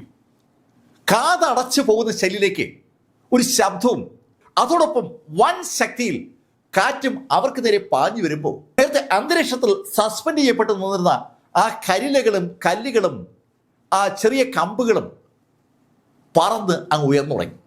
അതോടൊപ്പം തൊട്ടു പുറകിൽ നിന്ന് വലിയ കല്ലുകളൊക്കെ ആ കാറ്റിൻ്റെ ഭാഗമായി മാറി. ആ കാറ്റിന് ഒരു ലക്ഷ്യമുണ്ട്. ആ ലക്ഷ്യം മാർക്ക് ഫെല്ലറും ജൂവും ആ തേർഡ് പ്രിൻസസ് നിൽക്കുന്ന ആ സ്ഥലമാണ്. അവിടേക്ക് അതിശക്തമായി ആ കാറ്റ് പാഞ്ഞു വരുന്ന കണ്ടതും ജൂ മാർക്കിനെ വലിച്ചുകൊണ്ട് മുകളിലേക്ക് ഒരു ഒറ്റ ജമ്പ്. ശരിക്കും ആ സ്പോട്ടിൽ നിന്ന് ജമ്പ് ചെയ്ത് മാറുകയല്ലാതെ വേറെ ഒരു മാർഗവുമില്ല. കണ്ണഞ്ചിക്കുന്ന വേഗത്തിലാണ് മാർക്കിനെ കൊണ്ട് ജൂ മുകളിലേക്ക് ജമ്പ് ചെയ്തത്. ആ സമയത്ത് ഒരു കാഴ്ച കൂടി അവർക്ക് കാണാൻ പറ്റുന്നുണ്ട്. ആ മലയുടെ എല്ലാ ഭാഗത്തു നിന്നും തീ ആ അവർ നിന്ന ഭാഗത്തേക്ക് പാഞ്ഞു വരുന്ന കാര്യം. മാർക്ക് ഫെല്ലറും ജൂവും മുകളിലെത്തുമ്പോഴാണ് മാർക്ക് ഞെട്ടലോട് ആ യാഥാർത്ഥ്യം മനസ്സിലാക്കുന്നത്. തേർഡ് പ്രിൻസസ് താഴെ ഒറ്റയ്ക്കാണ്. അവൾക്ക് ചുറ്റുമുള്ള ആ കാഴ്ച കണ്ട് ഞെട്ടിത്തരിച്ചു നിൽക്കുകയാണ്. അവളുടെ ശ്വാസം പോലും നിലച്ചിരിക്കുകയാണ്. തീജ്വാലകളുടെ ഒരു വളയം ആ മലയിൽ എല്ലാ ഭാഗത്തുനിന്നും അവളെ സമീപിച്ചുകൊണ്ടിരിക്കുകയാണ്. ആ തീജ്വാലകൾക്കൊപ്പം ശക്തമായ കൊടുങ്കാറ്റ്. മാർക്ക് ഫെല്ലർ അമ്പരപ്പോടെ താഴോട്ട് നോക്കുന്നുണ്ടെന്നും ജൂ മാർക്കിനോട് പറഞ്ഞു, മാർക്ക് അവളെ വിട്ടേക്ക്. ജൂ അങ്ങനെ പറഞ്ഞു എന്ന് മാത്രമല്ല, മാർക്കിനെ പിടിച്ചു വലിക്കുകയാണ് പരമാവധി മുകളിലേക്ക് ഉയർന്നു മാറാൻ വേണ്ടി. മാർക്ക് പെട്ടെന്ന് ജൂവിന്റെ കൈ പിടിച്ചു. ഏയ് ജൂ, അത് പറ്റത്തില്ല. അങ്ങനെ പറഞ്ഞു എന്ന് മാത്രമല്ല, മാർക്ക് ഫെല്ലർ താഴേക്ക് ഒരൊറ്റ കുതിപ്പ്. മാർക്ക് താഴേക്ക് കുതിച്ച് വരുമ്പോ അവിടെ ആ തേർഡ് പ്രിൻസസിന്റെ ബോഡിയിലെ തീ തൊട്ട് കഴിഞ്ഞു. അതിശക്തമായ കാറ്റും ആ തീയും അവരെ അങ്ങനെ വളയുന്ന ആ നിമിഷത്തിലാണ് മാർക്ക് ഫെല്ലർ ഒരു ശബ്ദത്തോടെ താഴേക്ക് വന്ന് ആ തേർഡ് പ്രിൻസസിനെ അവിടുന്ന് എടുത്തു പോക്കി ഒരു ഒറ്റ എറിയുന്നത്. നേരെ ആകാശത്തേക്കാണ് തേർഡ് പ്രിൻസസിനെ മാർക്ക് ഫെല്ലർ എടുത്തെറിഞ്ഞത്. ആ സമയത്ത് തേർഡ് പ്രിൻസസിന്റെ പുറത്ത് തീ പിടിച്ചു കഴിഞ്ഞിരുന്നു. തേർഡ് പ്രിൻസസിനെ മാർക്ക് ഫെല്ലർ എടുത്ത് എറിഞ്ഞ ആ നിമിഷത്തിൽ മാർക്ക് ഉറക്കെ വിളിക്കുകയും ചെയ്തു, ജൂ അവളെ പിടിച്ചോ. മാർക്ക് ഫെല്ലർ താഴേക്ക് പാഞ്ഞു വരുമ്പോ മാർക്കിനെ ഫോളോ ചെയ്ത് ജൂവും താഴേക്ക് വരുന്നുണ്ടായിരുന്നു. മാർക്ക് കൊല്ലപ്പെട്ടാൽ ജൂവും അവിടെ ജീവിതം അവസാനിപ്പിക്കും. ആ ശൈലിയിലാണ് ജൂ മാർക്കിനെ സംരക്ഷിക്കുന്നത്.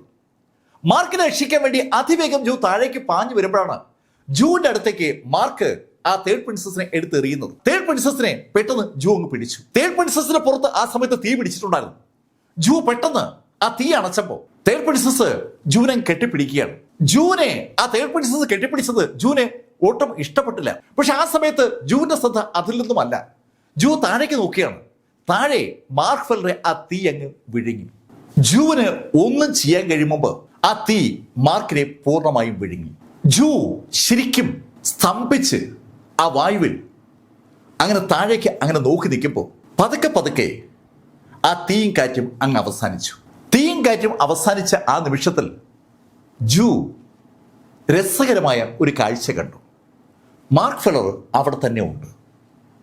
ആ തീ മാർക്കിന്റെ ബോഡിയിൽ ഒരു തരത്തിലുമുള്ള പരിക്കുകളും ഏൽപ്പിച്ചിട്ടില്ല. ആ തീ മാർക്കിനെ കടന്നങ്ങ് പോവുകയായിരുന്നു. ജൂ ഇതിനിടയിൽ തേർഡ് പ്രിൻസസുമായി താഴെ ഇറങ്ങിയിരുന്നു. മാർക്കിന്റെ ബോഡിയിൽ വസ്ത്രങ്ങളിൽ തീ പിടിച്ചിട്ടുണ്ട്. പക്ഷെ അകത്ത് ക്ഷതമൊന്നും ഏറ്റിട്ടില്ല. മാർക്ക്, നിനക്ക് പ്രശ്നമൊന്നുമില്ലല്ലോ? ഇല്ല ജൂ, എനിക്ക് പ്രശ്നമൊന്നുമില്ല. പെട്ടെന്ന് തേർഡ് പ്രിൻസസ് മാർക്കിനോട് ചോദിച്ചു, മാർക്ക് നീ എന്നെന്തിനാ രക്ഷിച്ചത്?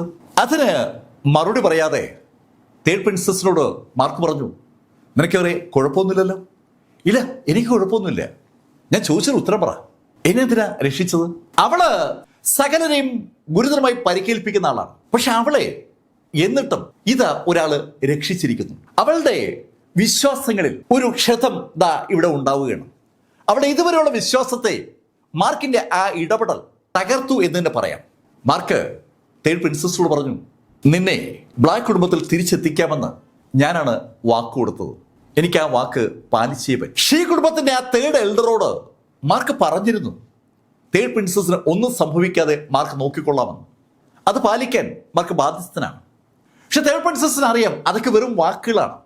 മാർക്ക് കൊല്ലപ്പെടാതിരുന്നത് എന്തോ ഭാഗ്യം കൊണ്ടാണ്. തേർഡ് പ്രിൻസസിന് അറിയാവുന്ന വേറൊരു കാര്യമുണ്ട്. സെക്കൻഡിന്റെ ഒരു 100% വ്യത്യാസത്തിൽ മാത്രമാണ് അവൾ ജീവിതത്തിലേക്ക് മടങ്ങി വന്നത്. തേർഡ് പ്രിൻസസ് അത് മനസ്സിലാക്കി മാർക്കിനോട് പറഞ്ഞു, മാർക്ക് താങ്ക് യു. അവൾ ആ താങ്ക് യു എന്ന് പറയുമ്പോൾ ജൂ അവളെ ഒന്ന് രൂക്ഷമായി നോക്കി. പക്ഷേ അങ്ങനെ നോക്കിയെങ്കിലും ജൂവിന്റെ മുഖത്തും ഒരു ഭാവമാറ്റമുണ്ട്. അത് നമുക്ക് വിസിബിൾ ആണ്. കാരണം ജൂ തേർഡ് പ്രിൻസസിന്റെ പുറത്തുനിന്നുള്ള കൈയങ്ങെടുത്തു. അതുവരെ അവളെ എങ്ങോട്ടും വിടാതെ പിടികൂടിയിരുന്ന ജൂ അവളെ അങ്ങ് സ്വതന്ത്രയാക്കി എന്ന് പറയാം. തേർഡ് പ്രിൻസസിന്റെ പുറത്തുനിന്ന് കൈയെടുത്ത ജൂ മാർക്കിനോട് ചോദിച്ചു, മാർക്ക് നമ്മൾ ഇനിയും ഇവിടെ നിന്നാൽ അപകടമല്ലേ? ജൂവിന്റെ ചോദ്യത്തോട് എന്ത് ഉത്തരമാണ് പറയേണ്ടതെന്ന് മാർക്കിന് അറിയില്ല. മാർക്കിന് ഇപ്പോ ഒരു കാര്യം അറിയാം. ഒരു വലിയ മീനിന്റെ 2 കണ്ണുകൾ മാർക്ക് കണ്ടു. ആ 2 കണ്ണുകളിലും കൃഷ്ണമണിയുടെ ഭാഗത്ത് 2 എല്ലിൻ കൂടങ്ങൾ ഉണ്ടായിരുന്നു. ആ 2 എല്ലിൻ കൂടങ്ങൾ ഇപ്പൊ മാർക്കിന്റെ മാന്ത്രിക നിലവറയ്ക്കുള്ളിലാണ്. കൃത്യമായും ആ മീനുകളുടെ കൃഷ്ണമണിയുടെ ഭാഗത്ത് തന്നെ ആ എല്ലിൻ കൂടങ്ങൾ ആരാ വെച്ചത്? ഇനി ഈ മല മുഴുവൻ ആരുടെയെങ്കിലും ഡിസൈൻ ആണോ? തിരിച്ചറിയാൻ വേണ്ടി ആ എലിൻ കൂടങ്ങളെ അവിടെ പ്രതിഷ്ഠിച്ചതാണ്. ആ മലയുടെ ഒരു ഭാഗത്ത് വൻ മരങ്ങളും മറുഭാഗത്ത് വരണ്ട ഒരു പ്രതലവുമാണ്. പ്രൊട്ടക്ഷന്റെ ഭാഗമായി ഒരുക്കിയിരുന്ന തീയാണോ അവരെ ആക്രമിച്ചത്? ആ കാറ്റും പ്രൊട്ടക്ഷന്റെ ഭാഗമാണോ? അനവധി ചോദ്യങ്ങൾ മാർക്കിന്റെ മനസ്സിലേക്ക് അങ്ങനെ കടന്നു വരികയാണ്. ആ മലയ്ക്ക് എന്തൊക്കെയോ പ്രത്യേകതയുണ്ട്. മാർക്കിന് ആ കാര്യത്തിൽ സംശയമൊന്നുമില്ല. മാർക്കിന്റെ മനസ്സിൽ ഇപ്പോൾ ഉള്ള ചോദ്യം പ്രധാനമായും ഒറ്റ കാര്യമാണ്: ആ മല ഉണ്ടാക്കിയതാണോ അതോ പ്രകൃതിയിൽ തന്നെ അവിടെ ഉള്ളതാണ്? മാർക്ക് ഫെല്ലർ ജൂവിനോട് പറഞ്ഞു, ജൂ, ഇനിയൊരു അറ്റാക്ക് ഉണ്ടാകുമെന്ന് എനിക്ക് തോന്നുന്നില്ല. അങ്ങനെ മാർക്ക് പറഞ്ഞതും ജൂ മാർക്കിനോട് പറഞ്ഞു, മാർക്ക്, അങ്ങനെയെങ്കിൽ നമുക്ക് ഭക്ഷണം വല്ലതും ഉണ്ടാക്കാം. ജൂവിന്റെ എനർജി എന്ന് പറയുന്നത് അവൾ കഴിക്കുന്ന ആഹാരമാണ്, അല്ലാതെ വേറെ ഒരു തരത്തിലുള്ള കൾട്ടിവേഷൻ ആക്ടിവിറ്റിയും ജൂ ചെയ്യാറില്ല. ജൂ ഭക്ഷണം കഴിച്ചുകൊണ്ടിരിക്കുമ്പോൾ അവളുടെ ശക്തി വർദ്ധിച്ചുകൊണ്ടിരിക്കും. അത് അവളുടെ ബോഡിയുടെ ഒരു പ്രത്യേകതയാണ്. നിർമ്മാണ ബോഡിയുടെ ഒരു കൺസ്ട്രക്ഷൻ ആ രീതിയിലാണ്. ജൂ അത് പറഞ്ഞതും മാർക്ക് ഫെല്ലർ താഴെ നദിയുടെ സമീപത്തുള്ള ആ പുൽമേടുകളിൽ നിന്ന് കുറച്ച് മാനുകളെയൊക്കെ സംഘടിപ്പിച്ച് മുകളിലേക്ക് കൊണ്ടുവന്നു. ഈ പ്രാവശ്യം ഭക്ഷണം ഉണ്ടാക്കുന്ന പ്രക്രിയയിൽ ആ തേർഡ് പ്രിൻസസ് കൂടി സജീവമായി പങ്കെടുത്തു. മാർക്ക് ഫെല്ലറും തേർഡ് പ്രിൻസസും ജൂവും കൂടി ആ ഭക്ഷണം അങ്ങനെ കഴിച്ചുകൊണ്ടിരിക്കുമ്പോൾ പെട്ടെന്ന് ജൂവിന്റെ കണ്ണുകൾ വിജിലന്റ് ആയി. അതേ സമയത്ത് തന്നെ മാർക്കും ഒന്ന് എണീറ്റു. അവർ രണ്ടുപേരും ഒരു പ്രത്യേക ദിശയിലേക്കാണ് ഇപ്പൊ നോക്കുന്നത്. ആ പ്രത്യേക ദിശയിലേക്ക് നോക്കിയ ജൂ പെട്ടെന്ന് മാർക്കിന്റെ മുന്നിലേക്ക് കയറുന്നു. മാർക്കിനെ പ്രൊട്ടക്ട് ചെയ്യാൻ വേണ്ടിയാണ് അവര് മാർക്കിന്റെ മുന്നിലേക്ക് കയറിയത്. അവരങ്ങനെ മുന്നിലേക്ക് കയറി നിൽക്കുമ്പോൾ അവർക്ക് മുന്നിലുള്ള ആകാശത്ത് ഒരു ചലനമുണ്ടായി.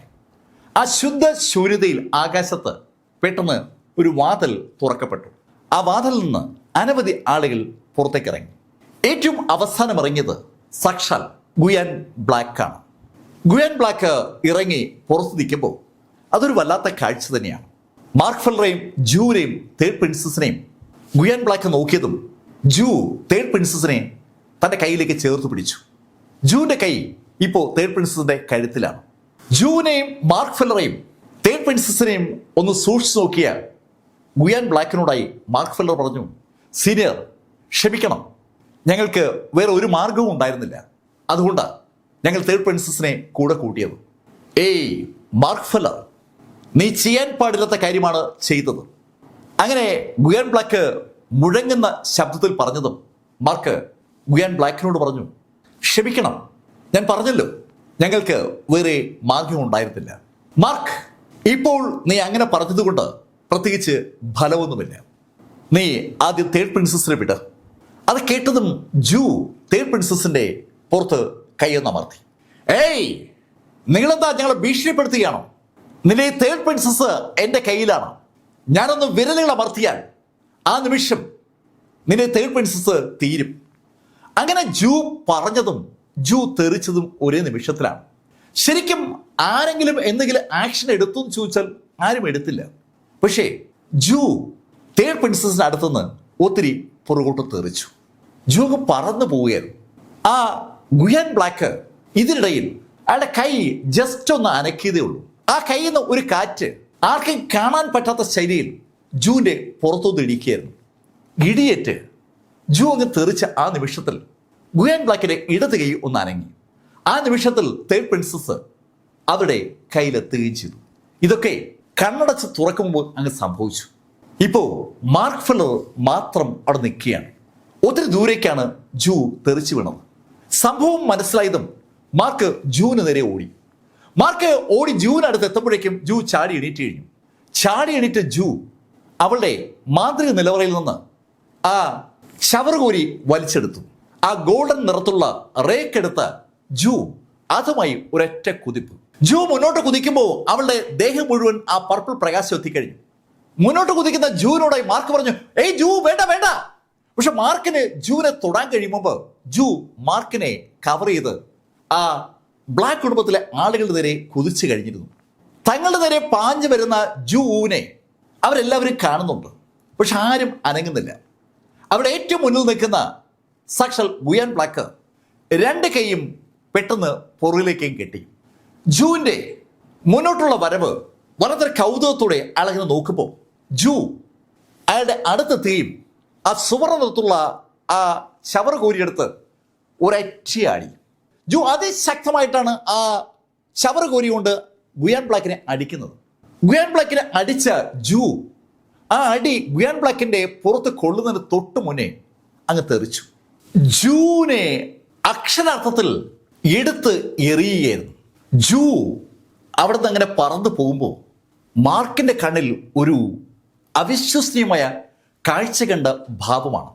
മാർക്ക് ആദ്യം ജൂ വീണ ഭാഗത്തുനിന്ന് ഓടി മുന്നോട്ട് വരുമ്പോഴാണ് ജൂ മാർക്കിനെ കടന്നുപോയതും ആ ഗുയാൻ ബ്ലാക്കിനെ അറ്റാക്ക് ചെയ്തതും. മാർക്ക് ഓടി എത്തുമ്പോഴേക്കും മാർക്കിന്റെ തലയ്ക്ക് മുകളിലൂടെ ജൂ അങ്ങ് പറന്നു പോവുകയാണ്. പറന്നു പോകുന്ന ജൂവിന്റെ പുറത്തുനിന്ന് രക്തം പൊട്ടി ഒലിക്കുന്നതും താഴേക്ക് വീഴുന്നതും മാർക്കിന് കാണാം. ഈ സമയത്ത് മാർക്ക് ഏകദേശം പകുതി ദൂരം ഓടിയെത്തിയിരുന്നു.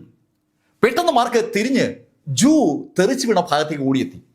അവിടെ എത്തിയ മാർക്ക് ശരിക്കും കരഞ്ഞു പോവുകയാണ്.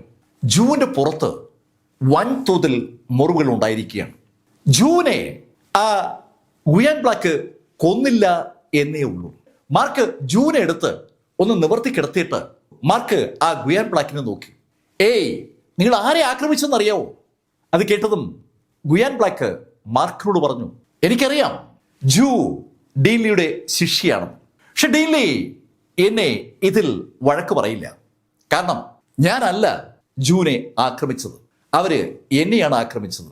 ആരെങ്കിലും നമ്മളെ ആക്രമിക്കുമ്പോൾ ഡിഫെൻഡ് ചെയ്യാനുള്ള അധികാരം, അവകാശം എല്ലാവർക്കും ഉണ്ടല്ലോ. അയാൾ ശരിക്കും ആ ആക്രമണത്തിൽ നിന്ന് രക്ഷപ്പെടാൻ വേണ്ടി അയാളുടെ ആ പ്രൊട്ടക്ഷൻ ഉപയോഗിച്ചു എന്നേ ഉള്ളൂ. അയാളുടെ കൈ അനക്കിയിട്ട് പോലുമില്ല. അത് മാർക്കിനും അറിയാം. ജൂനെ അവിടെ കിടത്തിയിട്ട് മാർക്ക് ഫെല്ലർ അയാളോട് പറഞ്ഞു, ക്ഷമിക്കണം, ഞാൻ പറഞ്ഞല്ലോ തേർഡ് പ്രിൻസസിനെ ഞങ്ങൾ ഉപദ്രവിച്ചിട്ടില്ല. ഇപ്പോ തേർഡ് പ്രിൻസസ് നിങ്ങളുടെ കൈവശമായി കഴിഞ്ഞു, ഞങ്ങളെ പോകാൻ അനുവദിക്കണം. ജൂനെ അവിടെ നിന്ന് കൊണ്ടുപോയി എത്രയും പെട്ടെന്ന് ചികിത്സ കൊടുക്കണം. അത് മാത്രമാണ് ആ സമയത്ത് മാർക്കിന്റെ മനസ്സിലുള്ളത്. അതുകൊണ്ടാണ് മാർക്ക് അങ്ങനെ പറഞ്ഞത്. അത് കേട്ടതും ഗുയാൻ ബ്ലാക്ക് മാർക്കിനോട് പറഞ്ഞു, മാർക്ക്, സോറി, അത് പറ്റില്ല. നിന്നെ കൊല്ലാനുള്ള ഉത്തരവാണ് എനിക്ക് ലഭിച്ചിരിക്കുന്നത്. എന്നെ കൊല്ലാനുള്ള ഉത്തരവ് അതേ മാർക്ക്.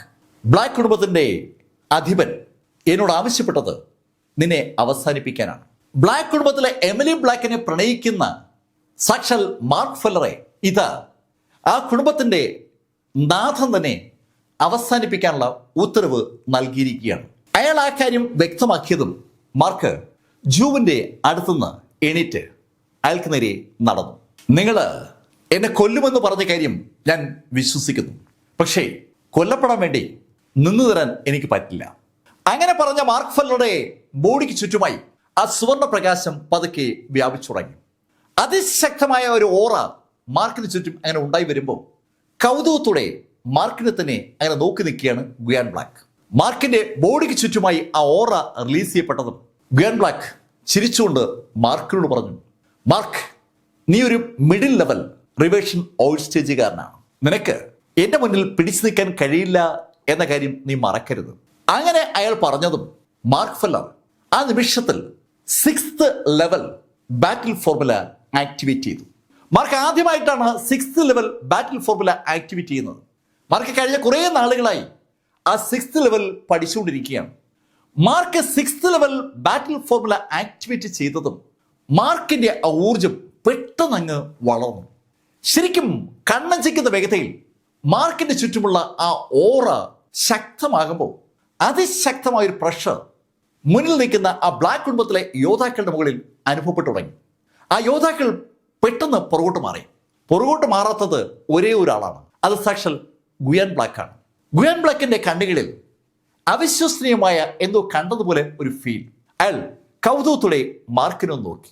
ആ സമയത്ത് മാർക്ക് തന്റെ 10,000 സ്പെൽ ബ്രേക്കിംഗ് ഫിസ്റ്റ് ആക്ടിവേറ്റ് ചെയ്ത് മുന്നോട്ട് ഒന്ന് കുതിക്കുകയും ചെയ്തു.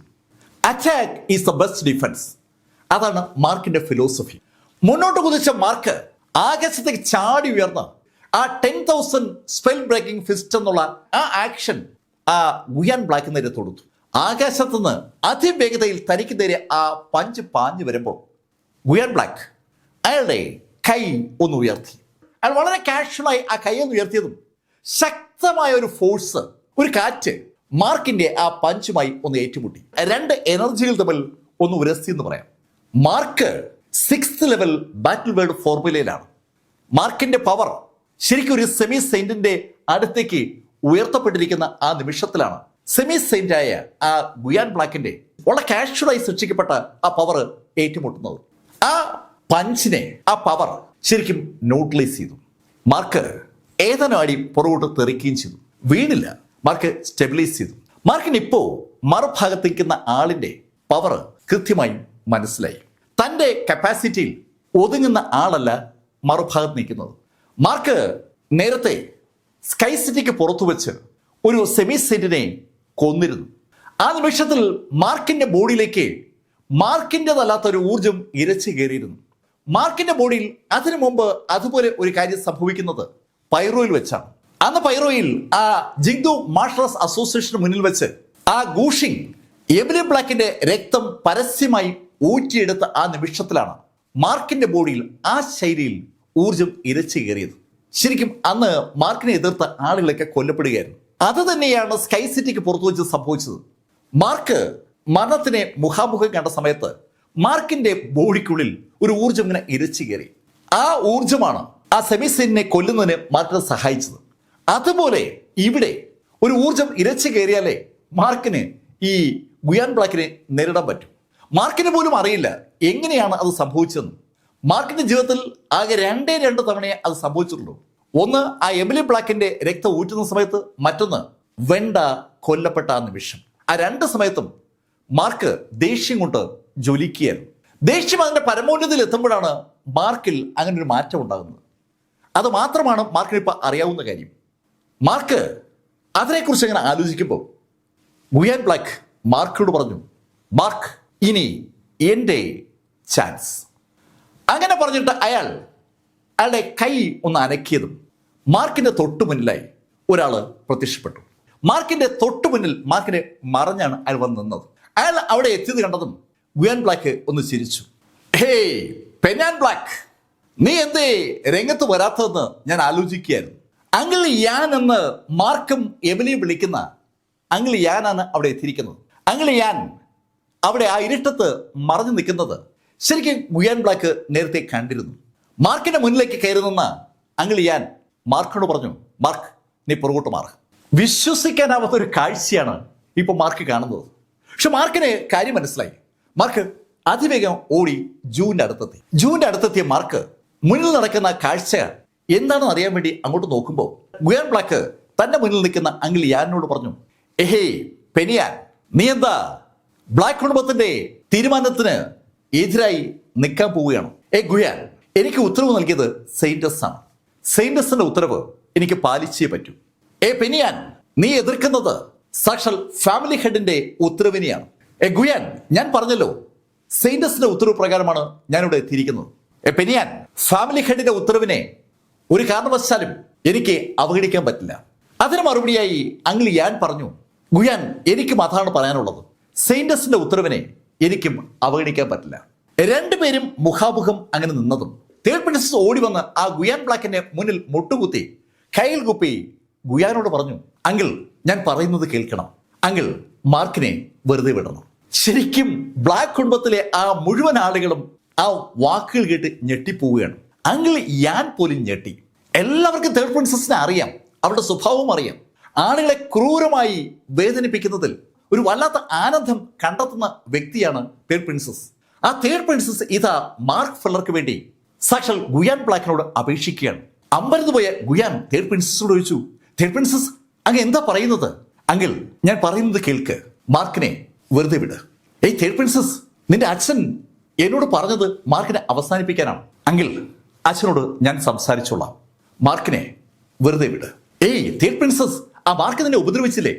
ഇല്ല അങ്കിൾ, മാർക്കിനെ ഉപദ്രവിച്ചിട്ടില്ല. മാർക്കിനെ രക്ഷപ്പെടാൻ വേറെ മാർഗമില്ലാത്തതുകൊണ്ട് എന്നെ അവരുടെ കൂടെ കൂട്ടിയതാണ്.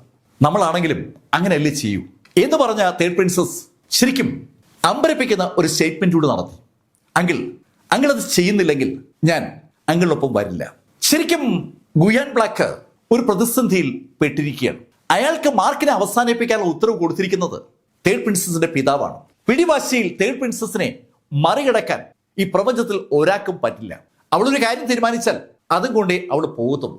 അവൾ മാർക്കിനെ വെറുതെ വിടണമെന്ന് പറഞ്ഞിരിക്കുന്ന സ്ഥിതിക്ക് അതിനെതിരായി എന്തെങ്കിലും ചെയ്താൽ എന്ത് വേണമെങ്കിലും സംഭവിക്കാം. അതറിയാവുന്ന ഗുയാൻ ബ്ലാക്ക് തേർഡ് പ്രിൻസസിനോട് പറഞ്ഞു, ഓക്കെ, എന്നാൽ അങ്ങനെ ആവട്ടെ. അങ്ങനെ പറഞ്ഞിട്ട് അയാൾ ദൂരെ ജൂൻ അടുത്തിരിക്കുന്ന മാർക്കിനോടായി പറഞ്ഞു, മാർക്ക്, ഇപ്രാവശ്യം നീ രക്ഷപ്പെട്ടു. ഇനി ഇതുപോലൊരു സാഹചര്യം നീയായി ഉണ്ടാക്കരുത്. അങ്ങനെ ഗുയാൻ ബ്ലാക്ക് പറഞ്ഞതും മാർക്ക് ഇരു കൈകൾ കൊണ്ട് ഗുയാൻ ബ്ലാക്കിനെ ഒന്ന് തൊഴുതു.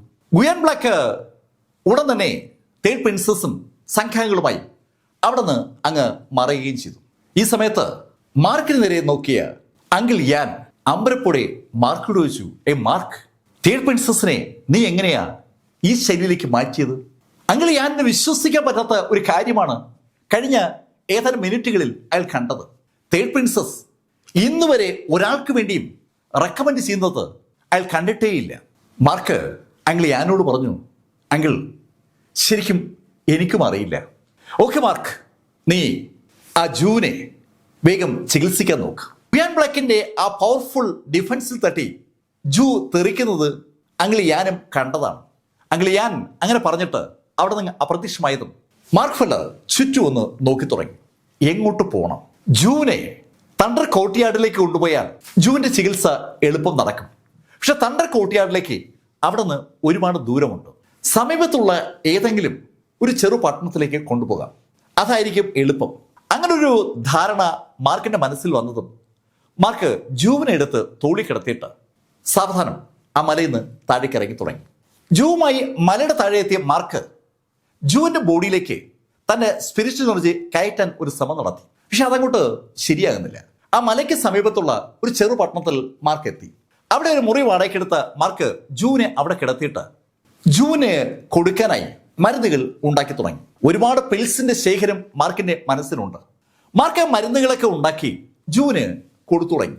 ഒരു മാറ്റവും ജൂവിന് ആ മരുന്നുകൾ ഉണ്ടാക്കുന്നില്ല. ഒരു ദിവസം കഴിഞ്ഞു, 2 3 4 ഒരു മാറ്റവും ജൂവിനില്ല. അപ്പോഴാണ് മാർക്കിന് പെട്ടെന്ന് ഒരു കാര്യം ഓർമ്മ വന്നത്. പണ്ട് ഇതുപോലൊരു സാഹചര്യത്തിൽ മാർക്കിനോട് ഷൂമേക്കർ പറഞ്ഞ ആ വാചകം മാർക്കിന് ഇപ്പോഴും ഓർമ്മ ഉണ്ട്. ജൂവിന്റെ ബോഡി പ്രത്യേകതയുള്ള ബോഡിയാണ്. ആ ബോഡിക്ക് മരുന്നുകളുടെ ആവശ്യമില്ല. അങ്ങനെ തോന്നിയത് മാർക്ക് ഫെല്ലർ അതിവേഗം കുറെ ഭക്ഷണ പദാർത്ഥങ്ങൾ സംഘടിപ്പിച്ച് ജൂവിന് പതുക്കെ കൊടുത്തു തുടങ്ങി. മാർക്ക് ജൂവിന് അടുത്ത 72 മണിക്കൂർ തുടർച്ചയായി ഭക്ഷണം കൊടുത്തു എന്ന് തന്നെ പറയാം. ജ്യൂസുകളുടെ ഒരു വൻ നിരയും ഇറച്ചിയും ഏത് വേണ്ട ജൂവിന് ഇഷ്ടമുള്ള എല്ലാ സാധനങ്ങളും വൈൻ ഉൾപ്പെടെ ജൂവിന് നിർബന്ധപൂർവ്വം മാർക്ക് കൊടുത്തുകൊണ്ടിരിക്കുകയാണ്. കുറെ വൈനൊക്കെ ജൂവിന്റെ വായിലേക്ക് ചെന്നതും ജൂ പതുക്കെ കണ്ണു തുറന്നു. കണ്ണു തുറക്കുമ്പോൾ ജൂ കാണുന്നത് ജൂവിന്റെ വായിലേക്ക് വൈൻ ഒഴിച്ചുകൊണ്ടിരിക്കുന്ന മാർക്കിനെയാണ്. മാർക്ക്, നീ എന്താണ് ഈ ചെയ്യുന്നത്? എനിക്കിത് സ്വന്തമായിട്ട് കുടിക്കാൻ അറിയത്തില്ലേ? കൊച്ചു പിള്ളേരെ ഭക്ഷണം കഴിപ്പിക്കാൻ പോലെ എന്നെ ഭക്ഷണം കഴിപ്പിക്കുന്ന നിന്നെ ആളെ ഇതൊക്കെ പഠിപ്പിച്ച് ദേഷ്യപ്പെട്ട ജൂ അത് ചോദിക്കുമ്പോൾ മാർക്കിനെ കരയണോ ചിരിക്കണോ എന്ന് അറിയാൻ പറ്റാത്തൊരവസ്ഥയാണ്. ശരിക്കും കഴിഞ്ഞ 10 ദിവസം മാർക്ക് ജൂവിനെ ജീവിതത്തിലേക്ക് മടക്കിക്കൊണ്ടുവരാൻ വേണ്ടി പെട്ട പാട് മാർക്കിനെ അറിയും. ജൂവിന് ജീവിതത്തിലേക്ക് മടക്കിക്കൊണ്ടുവരാൻ വേണ്ടി മാർക്ക് അവിടെ പെടാപ്പാട് പെടുന്ന സമയത്ത് ശരിക്കും എമിലി ബ്ലാക്കിന്റെ അടുത്തേക്ക് സാക്ഷാൽ അങ്കിൾ യാൻ മടങ്ങിയെത്തിയിരുന്നു. ആ മലഞ്ചെരിവിൽ അഗാധമായ ഗർത്തത്തിലേക്ക് നോക്കി എമിലി ബ്ലാക്ക് അങ്ങനെ നിൽക്കുകയായിരുന്നു. മാർക്കിന് എന്തെങ്കിലും സംഭവിച്ചാൽ അടുത്തത് എന്ത് വേണമെന്നതിനെ കുറിച്ച് എമിലി ബ്ലാക്ക് ആലോചിച്ച് വെച്ചിട്ടുണ്ട്. അവൾ ആ ഗർത്തത്തിലേക്ക് അങ്ങനെ നോക്കി നിൽക്കുമ്പോൾ അവൾക്ക് പെട്ടെന്ന് അങ്കിൾ യാന്റെ സാമീപ്യം ഫീൽ ചെയ്തു. ഞെട്ടിത്തിരിഞ്ഞ അവൾ ദൂരെ നിന്ന് അങ്കിൾ യാൻ നടന്നു വരുന്നത് കണ്ടു. അവൾ അതിവേഗം ഓടി അങ്കിൾ യാന്റെ അടുത്തെത്തി. Uncle, Mark! Emily, Mark സുരക്ഷിതമായിരിക്കുന്നു.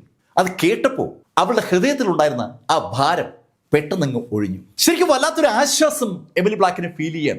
അവളൊന്ന് ദീർഘമായി നിശ്വസിച്ചു. അതിനുശേഷം അവള് അങ്കിളോട് ചോദിച്ചു, അങ്കിൾ, നിങ്ങൾ തമ്മിലുള്ള ഫൈറ്റിൽ എന്ത് സംഭവിച്ചു? ഹേയ് എമിലി, ആ ഗുയാനുമായി ഞാൻ ഫൈറ്റ് ചെയ്തിരുന്നെങ്കിൽ ഇതുപോലെ ഞാൻ ഇവിടെ ഇങ്ങനെ നിൽക്കുമോ? അങ്കിൾ, ഞാൻ ചോദിക്കുന്നതിനകത്ത് ഒരു കാര്യമുണ്ട്. ഗുയാൻ ബ്ലാക്ക് ആ ബ്ലാക്ക് കുടുംബത്തിലെ അതിശക്തന്മാരിൽ ഒരാളാണ്. അയാളോട് ഏറ്റുമുട്ടുന്ന ആൾക്ക് ഉറപ്പായും പരിക്ക് പറ്റും, അയാൾ എത്ര ശക്തനാണെങ്കിലും. ആ കാര്യമാണ് അങ്കിൾ യാൻ എമിലി ബ്ലാക്കിന്റെ മുന്നിൽ പറഞ്ഞത്. അത് കേട്ടതും എമിലി അങ്കിൾ യാനോട് ചോദിച്ചു, അങ്കിൾ, പിന്നെ എങ്ങനെ മാർക്കിനെ രക്ഷിച്ചത്? എമിലി, അതിന്റെ ഉത്തരം ലഭിക്കണമെങ്കിൽ നീ ആ തേർഡ് പ്രിൻസസിനോട് തന്നെ ചോദിക്കണം. അങ്കിൾ എന്തായി പറയുന്നത്? എമിലി, പറഞ്ഞ നീയും വിശ്വസിക്കില്ല. ശരിക്കും മാർക്കിനെ വെറുതെ വിടാൻ കാരണം ആ തേർഡ് പ്രിൻസസ് ആണ്. അവൾ ആ ഗുയാനോട് മാർക്കിന് വേണ്ടി അപേക്ഷിക്കുകയായിരുന്നു. മാർക്കിന് വേണ്ടി തേർഡ് പ്രിൻസസ് അപേക്ഷ നടത്തിയെന്നു. അങ്കിൾ എന്തായി പറഞ്ഞു വരുന്നത്? എമിലി, നിനക്ക് വിശ്വാസം വരുന്നില്ലല്ലോ. അത് നേരിൽ കണ്ട ആളാണ് ഞാൻ, എന്നിട്ട് എനിക്കും ഒരു വിശ്വാസം വരുന്നില്ല. ആ തേർഡ് പ്രിൻസസ് മനസ്സ് എങ്ങനെ മാർക്ക് കീഴടക്കിയെന്ന് ഒരു പിടിയില്ല. മാർക്ക് ഫെല്ലർ തേർഡ് പ്രിൻസസിനെ മനസ്സ് കീഴടക്കിയെന്ന് അങ്കിൾ ഞാൻ പറഞ്ഞപ്പോ എമിലിയുടെ മുഖത്ത് പുഞ്ചിരിയാണോ ഭയമാണോ വരുന്നത് അറിയാൻ വയ്യ. അവള് വല്ലാത്തൊരു കൗതുകത്തോടെ അങ്കിൾ യാനെ നോക്കിയതും അങ്കിൾ യാൻ എമിലിയോട് പറഞ്ഞു, എമിലി, നിനക്ക് ഒരു പാര വരുന്നുണ്ടെന്ന് എനിക്ക് തോന്നുന്നത്. തേർഡ് പ്രിൻസസിന്റെ മനസ്സിലേക്ക് മാർക്ക് ഫെല്ലർ കടന്നുകൂടിയോ എന്നൊരു സംശയം അവിടെ ആ രംഗത്തിന് സാക്ഷിയായിരുന്ന അങ്കിൾ യാന്റെ മനസ്സിലുണ്ട്. അങ്കിൾ യാൻ അവിടെ നിന്ന് എമിലി ബ്ലാക്കിന്റെ അടുത്തേക്ക് എത്തുമ്പോൾ ശരിക്കും ആ ചോദ്യം പലതവണ അങ്കിൾ യാന്റെ മനസ്സിനകത്തൂടെ കടന്നു വന്നതാണ്. ഈ സംഭവവികാസങ്ങളൊന്നും മാർക്ക് ഫെല്ലർ അറിഞ്ഞിരുന്നില്ല. എന്തായാലും ജൂ അവളുടെ ആരോഗ്യം വീണ്ടെടുത്തോടുകൂടി മാർക്ക് ഫെല്ലർ ജൂവിനോട് പറഞ്ഞു, ജൂ, ഞാനേ പുറത്തൊക്കെ ഒന്ന് നോക്കിയിട്ട് വരാം. അവര് എത്തിയിരിക്കുന്ന സിറ്റി ഏതാണെന്നോ ആ സിറ്റിയുടെ പശ്ചാത്തലം എന്താണെന്നോ അവർക്കറിയത്തില്ല. മാർക്ക് ആ സിറ്റിയിൽ ഒന്ന് കറങ്ങിയിട്ട് വരാമെന്ന് ജൂവിനോട് പറഞ്ഞതും ജൂ സമ്മതിച്ചു. മാർക്കിന് ഒരുപാട് കാര്യങ്ങൾ അറിയേണ്ടതുണ്ട്. കഴിഞ്ഞ ദിവസങ്ങളിൽ ശരിക്കും എന്തൊക്കെ സംഭവിച്ചു എന്നുള്ള കാര്യം മാർക്കിന് അറിയില്ല. എല്ലാ സ്ഥലങ്ങളിലും ജൂ മാർക്ക് ഫെല്ലറും ആ തേർഡ് പ്രിൻസസിനെ തട്ടിക്കൊണ്ടുപോയ വാർത്ത ശരിക്കും പരന്നിട്ടുണ്ട്. ആ ഹോളി റീജൻ മുഴുവൻ കാര്യങ്ങൾ അറിഞ്ഞിരുന്നു. ബ്ലാക്ക് കുടുംബത്തിന് തേർഡ് പ്രിൻസസിനെ തട്ടിക്കൊണ്ടു പോകാനുള്ള ധൈര്യമൊക്കെ മാർക്ക് ഫെല്ലർ കാണിക്കുമെന്ന് ആളുകൾ എങ്ങനെയാ ധരിക്കുക? അതിനെക്കുറിച്ചൊക്കെ ആളുകൾ ചർച്ച ചെയ്യുമ്പോഴാണ് മാർക്ക് ഫെല്ലർ ഒരു കടയിലേക്ക് വരുന്നത്. ഒരു ചെറിയ റെസ്റ്റോറൻ്റ് ആണ്. മാർക്ക് അവിടെ ചായ കുടിച്ചുകൊണ്ടിരിക്കുമ്പോൾ അകത്ത് ചൂട് പിടിച്ച ചർച്ച നടക്കുകയാണ്. ഏയ്, നിങ്ങൾ അറിഞ്ഞോ, ആ ഡീമൺ റേസിലെ ആ അജ്ഞാതൻ ഇപ്രാവശ്യം ടാർഗറ്റ് ചെയ്തത് ബ്ലാക്ക് ഫാമിലിയാണ്. ബ്ലാക്ക് ഫാമിലി എന്ന് കേട്ടതും മാർക്ക് ഞെട്ടിത്തിരിഞ്ഞ് ആ ആളുകളുടെ ഇടയിലേക്ക് നോക്കുമ്പോൾ ആ സംസാരിക്കുന്ന വ്യക്തിയോട് മറ്റുള്ള പറഞ്ഞു, അതെ, ആ ബ്രയാൻ ബ്ലാക്കിനെയാണ് ആ അജ്ഞാത ഡീമൻ ടാർഗറ്റ് ചെയ്തത്. ബ്രയാൻ ബ്ലാക്കിനെ മാർക്കിനെ അറിയാം. അന്ന് സെയിൻറ്റസ് ഗൂവിനൊപ്പം ആ അമ്പലം കുഴിച്ചെടുക്കപ്പെടുന്ന സ്ഥലത്ത് വെച്ചാണ് ആദ്യമായി ബ്രയാൻ ബ്ലാക്കിനെ മാർക്ക് കാണുന്നത്. അതിനുശേഷം സെയിൻറ്റസ് ഗൂവിൻ്റെ ആ മിസ്റ്റിക് വേൾഡിലേക്ക് ഷിഫങ്ങിനൊപ്പം ബ്രയാൻ ബ്ലാക്കും എത്തിയിരുന്നു. അന്ന് മാർക്ക് അയാളെ പരിചയപ്പെട്ടതുമാണ്. ആ ബ്രയാൻ ബ്ലാക്കിനെയാണ് ഡീമൺ റേസിലെ ആ ശക്തൻ നേരിട്ടത്. പെട്ടെന്ന് മാർക്ക് അവരോട് ചോദിച്ചു, എന്നിട്ട് ആ ബ്രയാൻ എന്തു പറ്റി? ഹേയ് ചങ്ങാതി, അതല്ലേ രസം. ആ ഡീമൺ റേസിലെ ആ അജ്ഞാതനും ബ്രയാനും തമ്മിലുള്ള ഫൈറ്റ് 3 ദിവസമാണ് നീണ്ടു നിന്നത്. ബ്രയാൻ അല്ലേ നേരത്തെ ബ്ലാക്ക് കുടുംബത്തിലെ ഹോളിസം? ശരിക്കും ശക്തനല്ലേ ബ്രയാൻ? ആ ബ്രയാനോട് 3 ദിവസം ആ ഡീമൺ റേസിലെ ആ യോദ്ധാവ് പിടിച്ചു നിന്നു പറഞ്ഞാൽ അതൊരു ചെറിയ കാര്യമല്ല. മാർക്ക് ഫെല്ലർക്ക് ശരിക്കും ഒരു അമ്പരപ്പ് സൃഷ്ടിച്ച ഡയലോഗാണ് ആ ആള് പറഞ്ഞത്. ബ്രയാനെ ഒരു വലിയ ശക്തനായിട്ട് മാർക്ക് യഥാർത്ഥത്തിൽ കണ്ടിരുന്നില്ല. 3 ദിവസം ആ ഡീമനുമായി ബ്രയാൻ പിടിച്ചു നിന്നും അയാൾ നേരത്തെ ഹോളി സൺ ആയിരുന്നു എന്നൊക്കെയുള്ള ഡയലോഗ് കേട്ടപ്പോൾ മാർക്കിന് വല്ലാത്തൊരു കൗതുകം. മാർക്ക് അവിടെ സംഭാഷണം അങ്ങനെ ശ്രദ്ധിക്കുമ്പോൾ ഒരാള് അതിന്റെ ബാക്കി പറഞ്ഞു, അതെ അതെ, ആ 3-ാം ദിവസം ബ്രയാൻ ഏതാണ്ട് പരാജയപ്പെടുന്ന ഘട്ടം എത്തിയപ്പോഴാണ് ബ്ലാക്ക് കുടുംബത്തിലെ യോദ്ധാക്കൾ അവിടെ എത്തുന്നത്. മാർക്കിന് അവരുടെ സംഭാഷണത്തിൽ നിന്ന് കഥ ഏതാണ്ട് പൂർണ്ണമായി മനസ്സിലായി. ബ്രയാൻ ഒരു മിസ്റ്റിക് വേൾഡിനകത്ത് കൾട്ടിവേറ്റ് ചെയ്തുകൊണ്ടിരിക്കുമ്പോഴാണ് ആ മിസ്റ്റിക് വേൾഡിനകത്തേക്ക് ആ ഡീമൻ കടന്നു കയറുന്നത്. അവർ ആ മിസ്റ്റിക് വേൾഡിനകത്ത് പരസ്പരം ഫൈറ്റ് ചെയ്യുമ്പോൾ ആ ഫൈറ്റ് ആരും കാണാതെ പോയത് അതുകൊണ്ടാണ്. ഏകദേശം 72 മണിക്കൂർ ആകാറായപ്പോഴാണ് ആ മിസ്റ്റിക് വേൾഡിനകത്ത് ഫൈറ്റ് നടക്കുന്നത് ബ്ലാക്ക് കുടുംബത്തിനകത്ത് ശ്രദ്ധിക്കപ്പെടുന്നത്. അങ്ങനെയാണ് അവർ അവിടേക്ക് ഓടിയെത്തിയത്. ആ ഓടിയെത്തിയ ആ സീനിയർ യോദ്ധാക്കൾക്ക് പിടികൊടുക്കാതെ ആ ഡീമൺ റേസിലെ വക്താവ് അവിടുന്ന് രക്ഷപ്പെടുകയും ചെയ്തു. കഥകളൊക്കെ ഇപ്പൊ വ്യക്തമാണ്. മാർക്ക് ആ കഥകളൊക്കെ കേട്ടതിന് ശേഷം അവിടെ നിന്ന് ജൂവിൻ്റെ അടുത്തേക്ക് മടങ്ങി വരികയാണ്. ജൂവിൻ്റെ അടുത്തേക്ക് മടങ്ങി മാർക്ക് എത്തുമ്പോഴേക്കും ഏകദേശം സന്ധ്യയായിട്ടുണ്ട്. മാർക്കും ജൂവും ഇപ്പോൾ ഒരു വീടെടുത്താണ് താമസിക്കുന്നത്. ആ വീടിനടുത്തേക്ക് മാർക്ക് നടന്നെത്തുമ്പോൾ അമ്പരപ്പിക്കുന്ന ഒരു കാഴ്ച മാർക്ക് കണ്ടു. ജൂവിൻ്റെ വീടിന് മുന്നിലായി അനവധി ആളുകൾ നിൽക്കുന്ന കാഴ്ചയാണ് മാർക്ക് കണ്ടത്. അവരെ കണ്ടാൽ തന്നെ അറിയാം അവർ അതിശക്തരാണ്. ആ അതിശക്തർ ഡയലോഗ് പറയുന്നതും മാർക്കിനെ കേൾക്കാം. ഇത് തന്നെയാണ് വീട്. അങ്ങനെ ആ ആളുകൾ ഡയലോഗ് പറഞ്ഞപ്പോഴേക്കും മാർക്ക് ഫെല്ലർ ഓടി വീട്ടിനകത്തേക്ക് കയറി. മാർക്ക് ഓടി കയറുമ്പോൾ അകത്ത് ജൂ ഉണ്ട്. മാർക്ക് ജൂവിനടുത്ത് ഓടിയെത്തിയതും പുറത്തു നിൽക്കുന്ന ആളുകൾ മാർക്കിനോട് പറഞ്ഞു, ഏയ് നീയല്ലേ മാർക്ക് ഫെല്ലർ? ഞങ്ങള് ആ മുട്ടയ്ക്ക് വേണ്ടി വന്നതാണ്. മുട്ടയ്ക്കോ? അതെ, നിന്റെ സുഹൃത്ത് ജൂവിന്റെ കയ്യിൽ ഒരു ഡീമൻ എഗ് ഉണ്ടല്ലോ, ആ എഗ് ഞങ്ങൾക്ക് വേണം. അങ്ങനെ ആ ആളുകൾ പറഞ്ഞതും ജൂ ആരോഗ്യം വീണ്ടെടുത്തതിന് ശേഷം ആ മുട്ട എടുത്ത് വയറ്റത്തോട്ട് വെച്ചിരിക്കുകയാണ്. ജൂ അവരോട് പറഞ്ഞു, മുട്ടയോ? ഈ മുട്ട എന്റേതാണ്, ഞാനിത് ആർക്കും തരത്തില്ല. അങ്ങനെ പറഞ്ഞുകൊണ്ട് ജൂ ആ ഡീമൻ എങ്കിന്റെ പുറത്തുകൂടി തടവുകയാണ്. അത് കണ്ടതും മാർക്ക് ഫെല്ലർ അവരോട് പറഞ്ഞു, നോക്ക്, ഇതിനു വേണ്ടി നിങ്ങൾ ആരും ഇവിടെ നിൽക്കണ്ട. അങ്ങനെ മാർക്ക് പറയുമ്പോഴേക്കും അവരുടെ ഓറ ഒന്ന് റിലീസ് തുടങ്ങി. ശരിക്കും അതിശക്തരായ സെമി സെയിന്റുകളാണ് അവിടെ നിൽക്കുന്ന ആ 6 പേരുമെന്ന് ആ നിമിഷം മാർക്കിന് മനസ്സിലായി. മാർക്കും ജൂവും റിവേഷൻ ഓൾസ്റ്റേജിലെ യോദ്ധാക്കളാണ്. അവരെ എതിരിടാനായി ഇതാ 6 സെമി സെയിന്റുകൾ അവിടെ എത്തിയിരിക്കുന്നു. അത് വെറും സെമി സെയിന്റുകളുമല്ല, അതിശക്തരാണ്. ആ 6 പേരും അവരുടെ ഓറ റിലീസ് ചെയ്തതും മാർക്കിനെ ജൂ ഒന്ന് പിടിച്ച് മാർക്കിനെ ജൂവിന്റെ പുറകോട്ടാക്കി. അവള് എപ്പോഴും അങ്ങനെയാണ്. മാർക്കിനെ സംരക്ഷിക്കുക എന്നുള്ളത് അവളുടെ ഉത്തരവാദിത്വമാണ്. തണ്ടർ കോർട്ട്യാർഡിൽ നിന്ന് അവളെ എത്തിയത് തന്നെ മാർക്കിനെ സംരക്ഷിക്കാൻ വേണ്ടിയാണ്. ജൂ അങ്ങനെ മാർക്കിനെ പുറകോട്ട് മാറ്റുമ്പോൾ ആ 6 പേരുടെയും കണ്ണുകൾ ജൂവിൽ നിന്നും മാർക്കിൽ നിന്നും മാറി ഇരുട്ടത്ത് ഒരു പ്രത്യേക ദിശയിലേക്ക് പോവുകയാണ്. മാർക്കും ജൂവും അത് കണ്ടു. ആ 6 പേരും തിരിഞ്ഞ് ഇരുട്ടിലേക്ക് നോക്കുന്ന കണ്ടതും ജൂവും മാർക്കും അങ്ങോട്ട് നോക്കി. ആ സമയത്ത് അവിടെ ആ ഇരുട്ടത്ത് ഒരു അനക്കം ഉണ്ടായി. ആ അനക്കം കണ്ടതും ആ 6 പേരിലെ ലീഡർ ആ അനക്കം കാണുന്ന ഭാഗത്തേക്ക് നോക്കി ഉറക്കെ പറഞ്ഞു, ഏയ്, ഞങ്ങൾക്കറിയാം നീ അവിടെ ഉണ്ടെന്നും. അങ്ങനെ ആ മനുഷ്യൻ പറഞ്ഞതും ആ ഇരുട്ട് ഒന്നുകൂടി ഒന്ന് അനങ്ങി. പെട്ടെന്നാണ് ആ ഇരുട്ട് പതുക്കെ അങ്ങ് പൊട്ടിമാറുന്നത്. ആ ഇരുട്ടത്ത് നിന്ന് നല്ല വെളുത്ത വസ്ത്രം ധരിച്ച ഒരു സുന്ദരി പുറത്തേക്ക് വരുന്ന കാഴ്ച കൃത്യമായും മാർക്ക് ഫെല്ലറും ജൂവും കണ്ടു. ആ സുന്ദരിയുടെ മുഖത്ത് ഒരു മാസ്ക് ഉണ്ട്. മാർക്കിനെ ആ പുറത്തേക്ക് വന്ന ആളെ അറിയാം. അത് സാക്ഷാൽ ഷിയ ഊ ആണ്. ഇരുട്ടുന്ന് പുറത്തേക്ക് വന്നപ്പോൾ ആ 6 സംഘത്തിന്റെ ലീഡർ ഷിയ ഊരോട് പറഞ്ഞു, നീ ഈ ഡീമനൊക്കെ തേടി വരുന്ന ആളുകളെ കൊലപ്പെടുത്തുന്നത് ഞങ്ങൾ ശ്രദ്ധിച്ചിട്ടുണ്ട്. അതുകൊണ്ടാ നിനക്കുള്ള പണിയുമായി ഞങ്ങളുടെ കാത്തു നിന്നത്. അങ്ങനെ പറഞ്ഞ ആ 6 പേരും പെട്ടെന്ന് അവിടെ ഓറ റിലീസ് ചെയ്തതും ഷിയവു കൈകൾ ഒന്ന് അനക്കി. ഷിയവു കൈകൾ ഒന്ന് അനക്കുമ്പോൾ ഷിയുടെ കയ്യിൽ നിന്ന് ഒരു ചങ്ങല പതുക്കെ പറന്നു വരികയാണ്. ആ ചങ്ങല കണ്ടം ചെയ്യുന്ന വേഗതയിൽ ഷിയുടെ തൊട്ടു മുന്നിലുള്ള ആളിന്റെ നെഞ്ചിലേക്ക് പെട്ടെന്ന് ഇടിച്ചു കയറി. എന്താണ് സംഭവിച്ചതെന്ന് ആ ആളിന് മനസ്സിലായില്ല. അതിനു മുമ്പ് ആ ചങ്ങല അയാളുടെ നെഞ്ചിലൂടെ അങ്ങ് തുളച്ചു കയറിയായിരുന്നു. ഷിയ കൈയൊന്ന് അനക്കിയതും അയാളുടെ നെഞ്ചിനും മുകളിലോട്ടുള്ള ഭാഗം ശരിക്കും അയാളുടെ നെഞ്ചിൽ നിന്ന് അടർന്നു മാറി. ഇതിപ്പോ എന്ത് ടെക്നിക്കാ? അങ്ങനെ ഒരു ചിന്ത അതിൽ പലർക്കുമുണ്ട്. എന്താണ് സംഭവിക്കുന്നതെന്ന് ആർക്കും ഒരു പിടിയില്ല. അപ്പോഴേക്കും ആ ലീഡർ ഒന്ന് കുതിച്ചു. അയാൾ എന്താണ് ചെയ്യാൻ പോകുന്നതെന്ന് മാർക്കിന് മനസ്സിലാക്കി മുമ്പ് അയാൾ മാർക്കിന്റെയും ജൂവിന്റെ അടുത്തെത്തി അയാൾ ജൂവിന്റെ കഴുത്തിലേക്ക് ഒരു കത്തി ചേർത്തങ്ങ് പിടിച്ചു. ജൂവിന്റെ കയ്യിൽ ആ ഡീമൻ എഗ് ഉണ്ട്. ജൂവിന് മുന്നിൽ ഇപ്പൊ മാർക്ക് പെട്ടിരിക്കുകയാണ്. മാർക്ക്, ജൂവിന്റെ പുറകിൽ ആ ലീഡർ. ജൂവിന്റെ കഴുത്തിൽ ആ കത്തിയുണ്ട്. അയാൾ അങ്ങനെ പിടിക്കുമ്പോഴേക്കും അതൊന്നും നോക്കിയ ഷിയാവു കൈകളൊന്ന് അനക്കിയതും അവളുടെ കയ്യിൽ നിന്ന് തുരുതുര ചങ്ങലകൾ ബാക്കിയുള്ള 4 പേരുടെയും പുറത്തേക്ക് പാഞ്ഞു കയറി.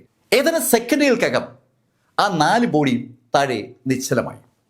ശരിക്കും ആ ചങ്ങല പതിച്ചതും ആ ബോഡി അങ്ങ് അടർന്നു പോവുകയായിരുന്നു. ഷിയാവു അതിനുശേഷം ആ ബിൽഡിങ്ങിനെതിരെ നടന്നു വരികയാണ്. ഏറ്റവും മുന്നിൽ നിൽക്കുന്നത് മാർക്ക് ഫെല്ലറാണ്. മാർക്ക് ഫെല്ലറുടെ തൊട്ടുപുറകെ ജൂവിന് പുറകെ ആ ലീഡർ. മാർക്ക് തന്നെ നേരെ നടന്നു വരുന്ന ഷിയോട് പറഞ്ഞു, ഷിയ. അങ്ങനെ മാർക്ക് വിളിച്ചതും ഷിയാവുവിന്റെ കൈയൊന്ന് അനങ്ങി.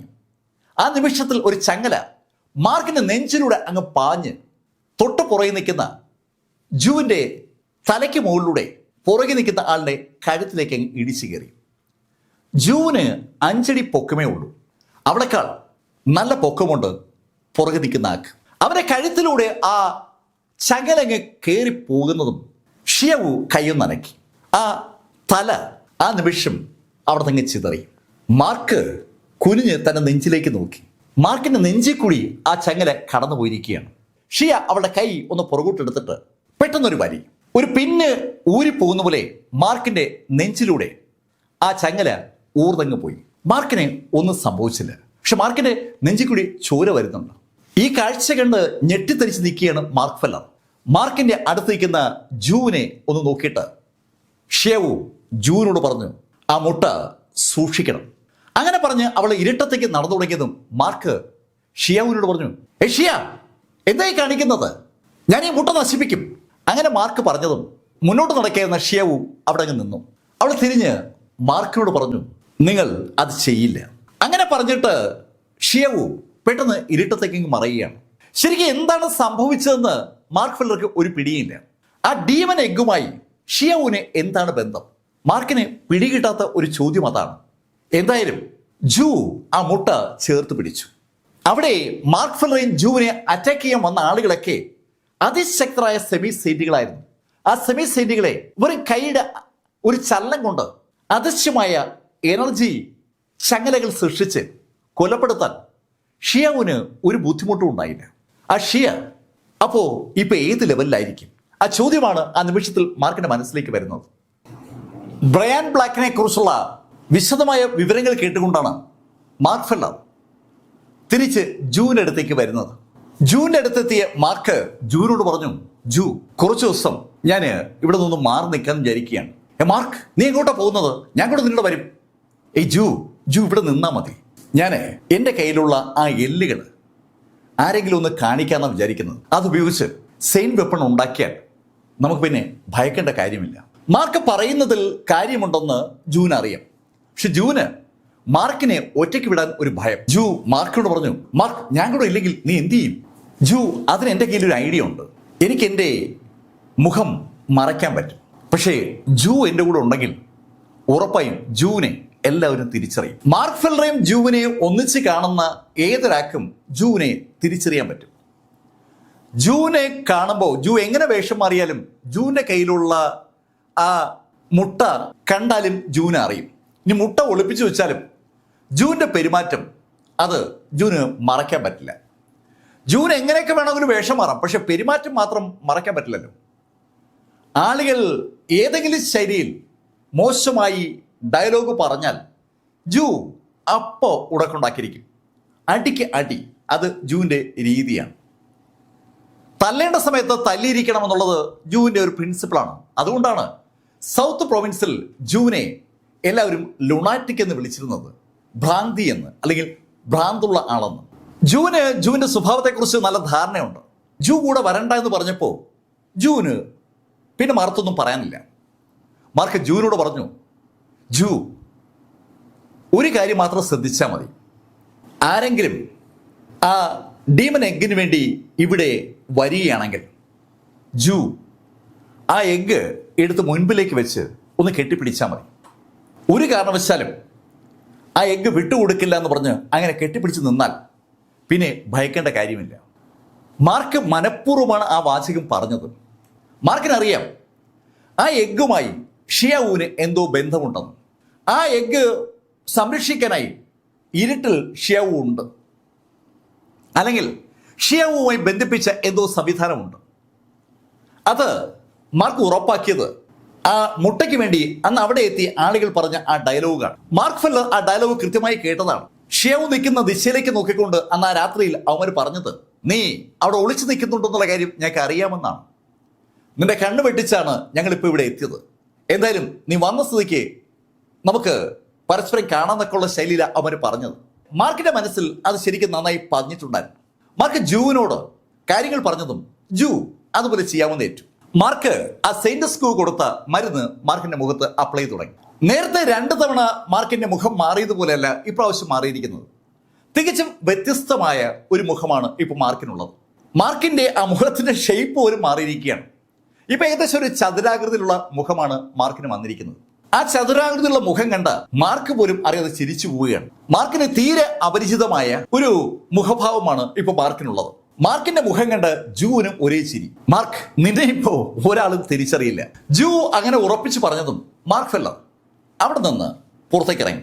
മാർക്കിന്റെ ലക്ഷ്യം ഒരു ഡിവൈൻ സിറ്റിയാണ്. അത്ര വലിയ സിറ്റിയൊന്നുമല്ല ആ ഡിവൈൻ സിറ്റി. പക്ഷെ ആ ഡിവൈൻ സിറ്റിക്ക് ഒരുപാട് പ്രത്യേകതകളുണ്ട്. ആ പ്രത്യേകതകളാണ് മാർക്കിനെ ആ സിറ്റിയിലേക്ക് നയിക്കുന്നത്. ഏകദേശം ഒരു 1.5 ദിവസം യാത്ര ചെയ്തപ്പോൾ മാർക്ക് ആ ഡിവൈൻ സിറ്റിയിലെത്തി. ആ ഡിവൈൻ സിറ്റിയിൽ ഒരുപാട് ആളുകളാണ് വരുന്നത്. ഡിവൈൻ വെപ്പണുകൾ ഉണ്ടാക്കുന്ന ആളുകൾ മാത്രമല്ല അവിടെ ഉള്ളത്. ഡിവൈൻ വെപ്പണുകൾ ഉണ്ടാക്കുന്ന ആളുകൾ അവിടെയുണ്ട്. അതുപോലെ തന്നെ ഡിവൈൻ വെപ്പണുകളും ആർട്ടിഫാക്റ്റുകളും വിൽക്കുന്ന ഒരുപാട് കടകൾ അവിടെയുണ്ട്. ശരിക്കും തിരക്കേറിയ തെരുവുകളാണ് ആ സ്ഥലത്തിന്റെ പ്രത്യേകത. മനോഹരങ്ങളായ വസ്ത്രങ്ങൾ, അതും ഈ മാർഷൽ ആർട്ടിസ്റ്റുകൾക്ക് വേണ്ടിയുള്ളത് അവിടെയുണ്ട്. മാർക്ക് അവിടെ എത്തിയത് അത്തരത്തിലുള്ള ഒരു വസ്ത്രത്തെ തേടിയാണ്. മാർക്ക് അവിടെ എത്താനുള്ള കാരണം ചില ആളുകളുടെ സംഭാഷണമാണ്. മാർക്ക് ആ ബ്ലാക്ക് കുടുംബത്തിലെ ബ്രയാനും ആ ഡീമനും തമ്മിലുണ്ടായ ഏറ്റുമുട്ടലിനെ കുറിച്ച് ആ ചായക്കണ്ടിരിക്കുന്ന ആളുകൾ സംസാരിക്കുന്ന കേട്ടുകൊണ്ടിരിക്കുമ്പോഴാണ് മറ്റൊരു ഡയലോഗ് മാർക്ക് കേട്ടത്. ഉടൻ തന്നെ കയോസ് ഗ്രേവ് ഓപ്പൺ ആകും എന്നൊരു വാചകമാണ് മാർക്ക് കേട്ടത്. എന്താണ് കയോസ് ഗ്രേവ് എന്ന് ചോദിച്ചപ്പോൾ ആ കയോസ് ഗ്രേവിനകത്ത് ഒരാളുടെ ബോഡി സൂക്ഷിക്കപ്പെടുന്നുണ്ടെന്നുള്ള വിവരമാണ് മാർക്ക് അറിഞ്ഞത്. ആ ബോഡി ഒരു കയോട്ടിക് ബോഡിയാണ്.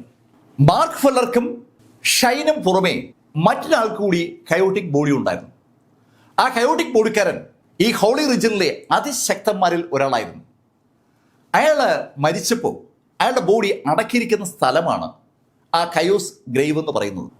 മാർക്ക് ആ ഗ്രേവ് ഓപ്പൺ ആകാൻ പോകുന്ന കാര്യം ആ ചായക്കടയിലുള്ള ആളുകളുടെ സംഭാഷണത്തിൽ നിന്ന് അറിഞ്ഞിരുന്നു. ആ കാര്യം ജൂവിനോട് പറയാതെയാണ് മാർക്ക് യഥാർത്ഥത്തിൽ ഈ ഡിവൈൻ സിറ്റിയിലേക്ക് വന്നിരിക്കുന്നത്. കയോസ് ഗ്രേവിലേക്ക് മാർക്ക് പോകാൻ പോകുന്നു എന്ന് പറഞ്ഞാൽ സ്വാഭാവികമായിട്ട് ജൂ മാർക്കിനൊപ്പം കൂടും. കയോസ് ഗ്രേവ് തുറക്കുന്ന സമയത്ത് ഈ ഹെവൻലി റീജിയനിലെ എല്ലാ കുടുംബങ്ങളിൽ നിന്നും മിടുക്കർ അവിടേക്ക് പാഞ്ഞു വരും. അങ്ങനെ വരുന്നവരുടെ കൂട്ടത്തിൽ ആ 9 അരിസ്റ്റോക്രാറ്റിക് കുടുംബങ്ങളിലെ ആളുകളും ഉണ്ടാവും. അവർക്ക് ജൂനെ കണ്ടാൽ അപ്പോൾ തിരിച്ചറിയാൻ പറ്റും.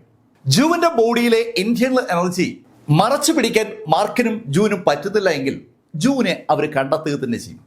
അത് ശരിക്കും പ്രശ്നം ഉണ്ടാക്കും. മാർക്ക് ചെന്നാലും പ്രശ്നം അതുപോലെ തന്നെ സംഭവിക്കും.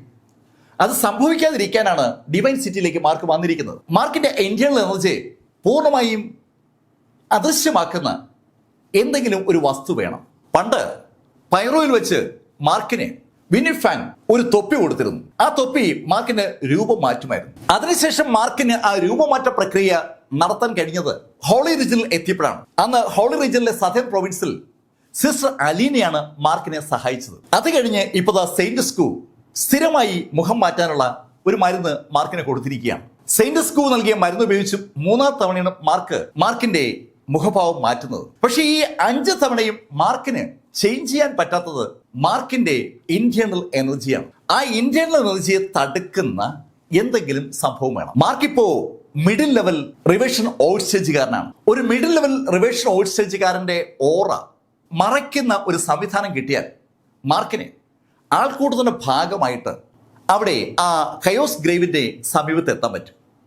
ആ കയോസ് ഗ്രേവിൽ സ്വാഭാവികമായിട്ടും സഹലിൻ ടാർഗറ്റ് കയോട്ടിക് ബോഡിയാണ്. കയോട്ടിക് ബോഡി ആർക്കാണ് ആവശ്യം എന്ന് ചോദിച്ചാൽ 2 പേർക്കാണ് ഏറ്റവും ആവശ്യമുള്ളത്. അതിൽ ഒരാൾ സാക്ഷാൽ ഷൈൻ, മറ്റത് മാർക്ക് ഫെല്ലറാണ്. അതുകൊണ്ട് തന്നെ സകല ആളുകളും മാർക്കിനെ അവിടെ തിരയും. മാർക്കിന്റെ ഓറയുടെ ഏതെങ്കിലും ഒരു ലാഞ്ചന ആ ഗ്രേവ് ഇരിക്കുന്ന ഭാഗത്ത് എത്തിയാൽ മാർക്ക് പിടിക്കപ്പെടും. മാർക്ക് ഫെല്ലർക്ക് തന്റെ ഓറ കൂടി മറയ്ക്കുന്ന ഒരു സംഭവം വേണം. ഇപ്പോൾ മുഖം മാറ്റിയിട്ടുണ്ട്, ഇനി ഓറ കൂടി മറയ്ക്കണം.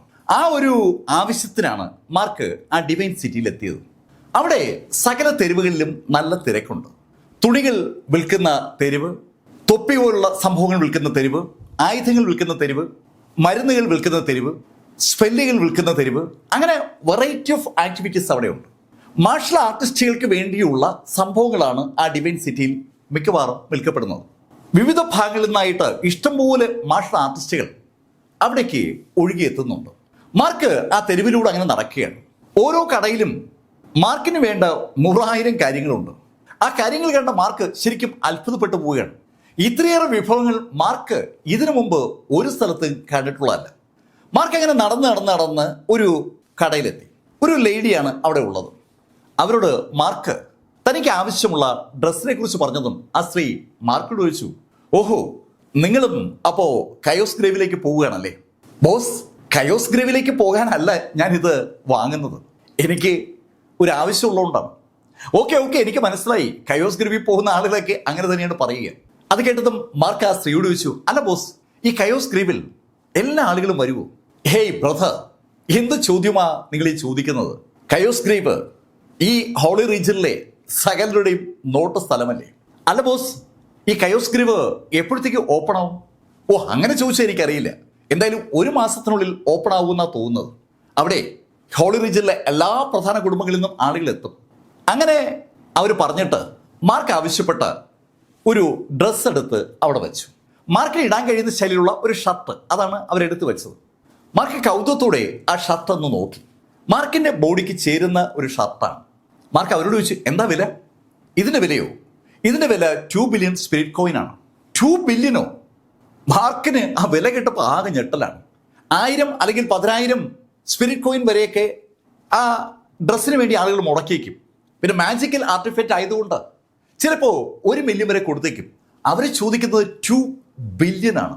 മാർക്ക് അമ്പരപ്പോടെ ആ ഡ്രസ്സിലേക്കും ആ സ്ത്രീയിലേക്കും മാറി മാറി നോക്കുമ്പോൾ ആ സ്ത്രീ മാർക്കിനോട് പറഞ്ഞു, ഹേയ് ബ്രദർ, ഇതിന് ഒരു വിലയൊന്നും ഉണ്ടായിരുന്നില്ല.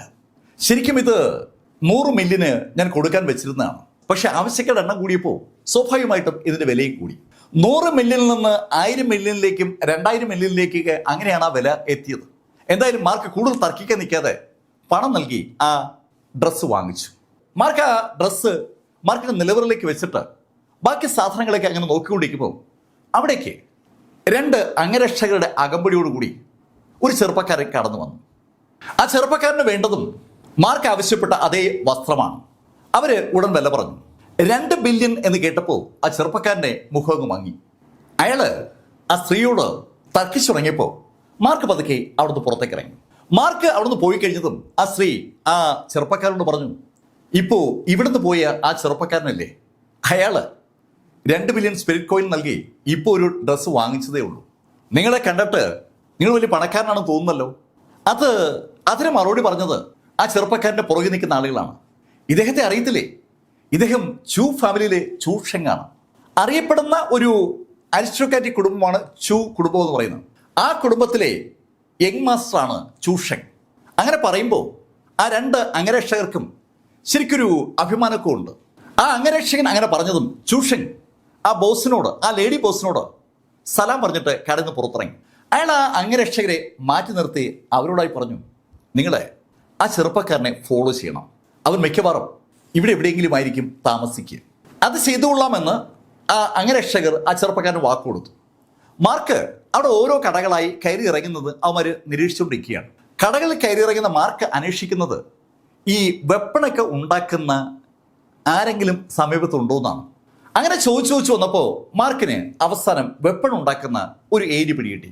മാർക്ക് ഇപ്പം നിൽക്കുന്നിടത്തുനിന്ന് കുറച്ച് മുന്നോട്ട് പോകുമ്പോൾ 7th സ്ട്രീറ്റ് എന്നറിയപ്പെടുന്ന ഒരു സ്ഥലമുണ്ട്. അവിടെയാണ് വെപ്പൺ ഉണ്ടാക്കുന്ന ആളുകളുള്ളത്. മാർക്ക് അവിടെ എത്തി.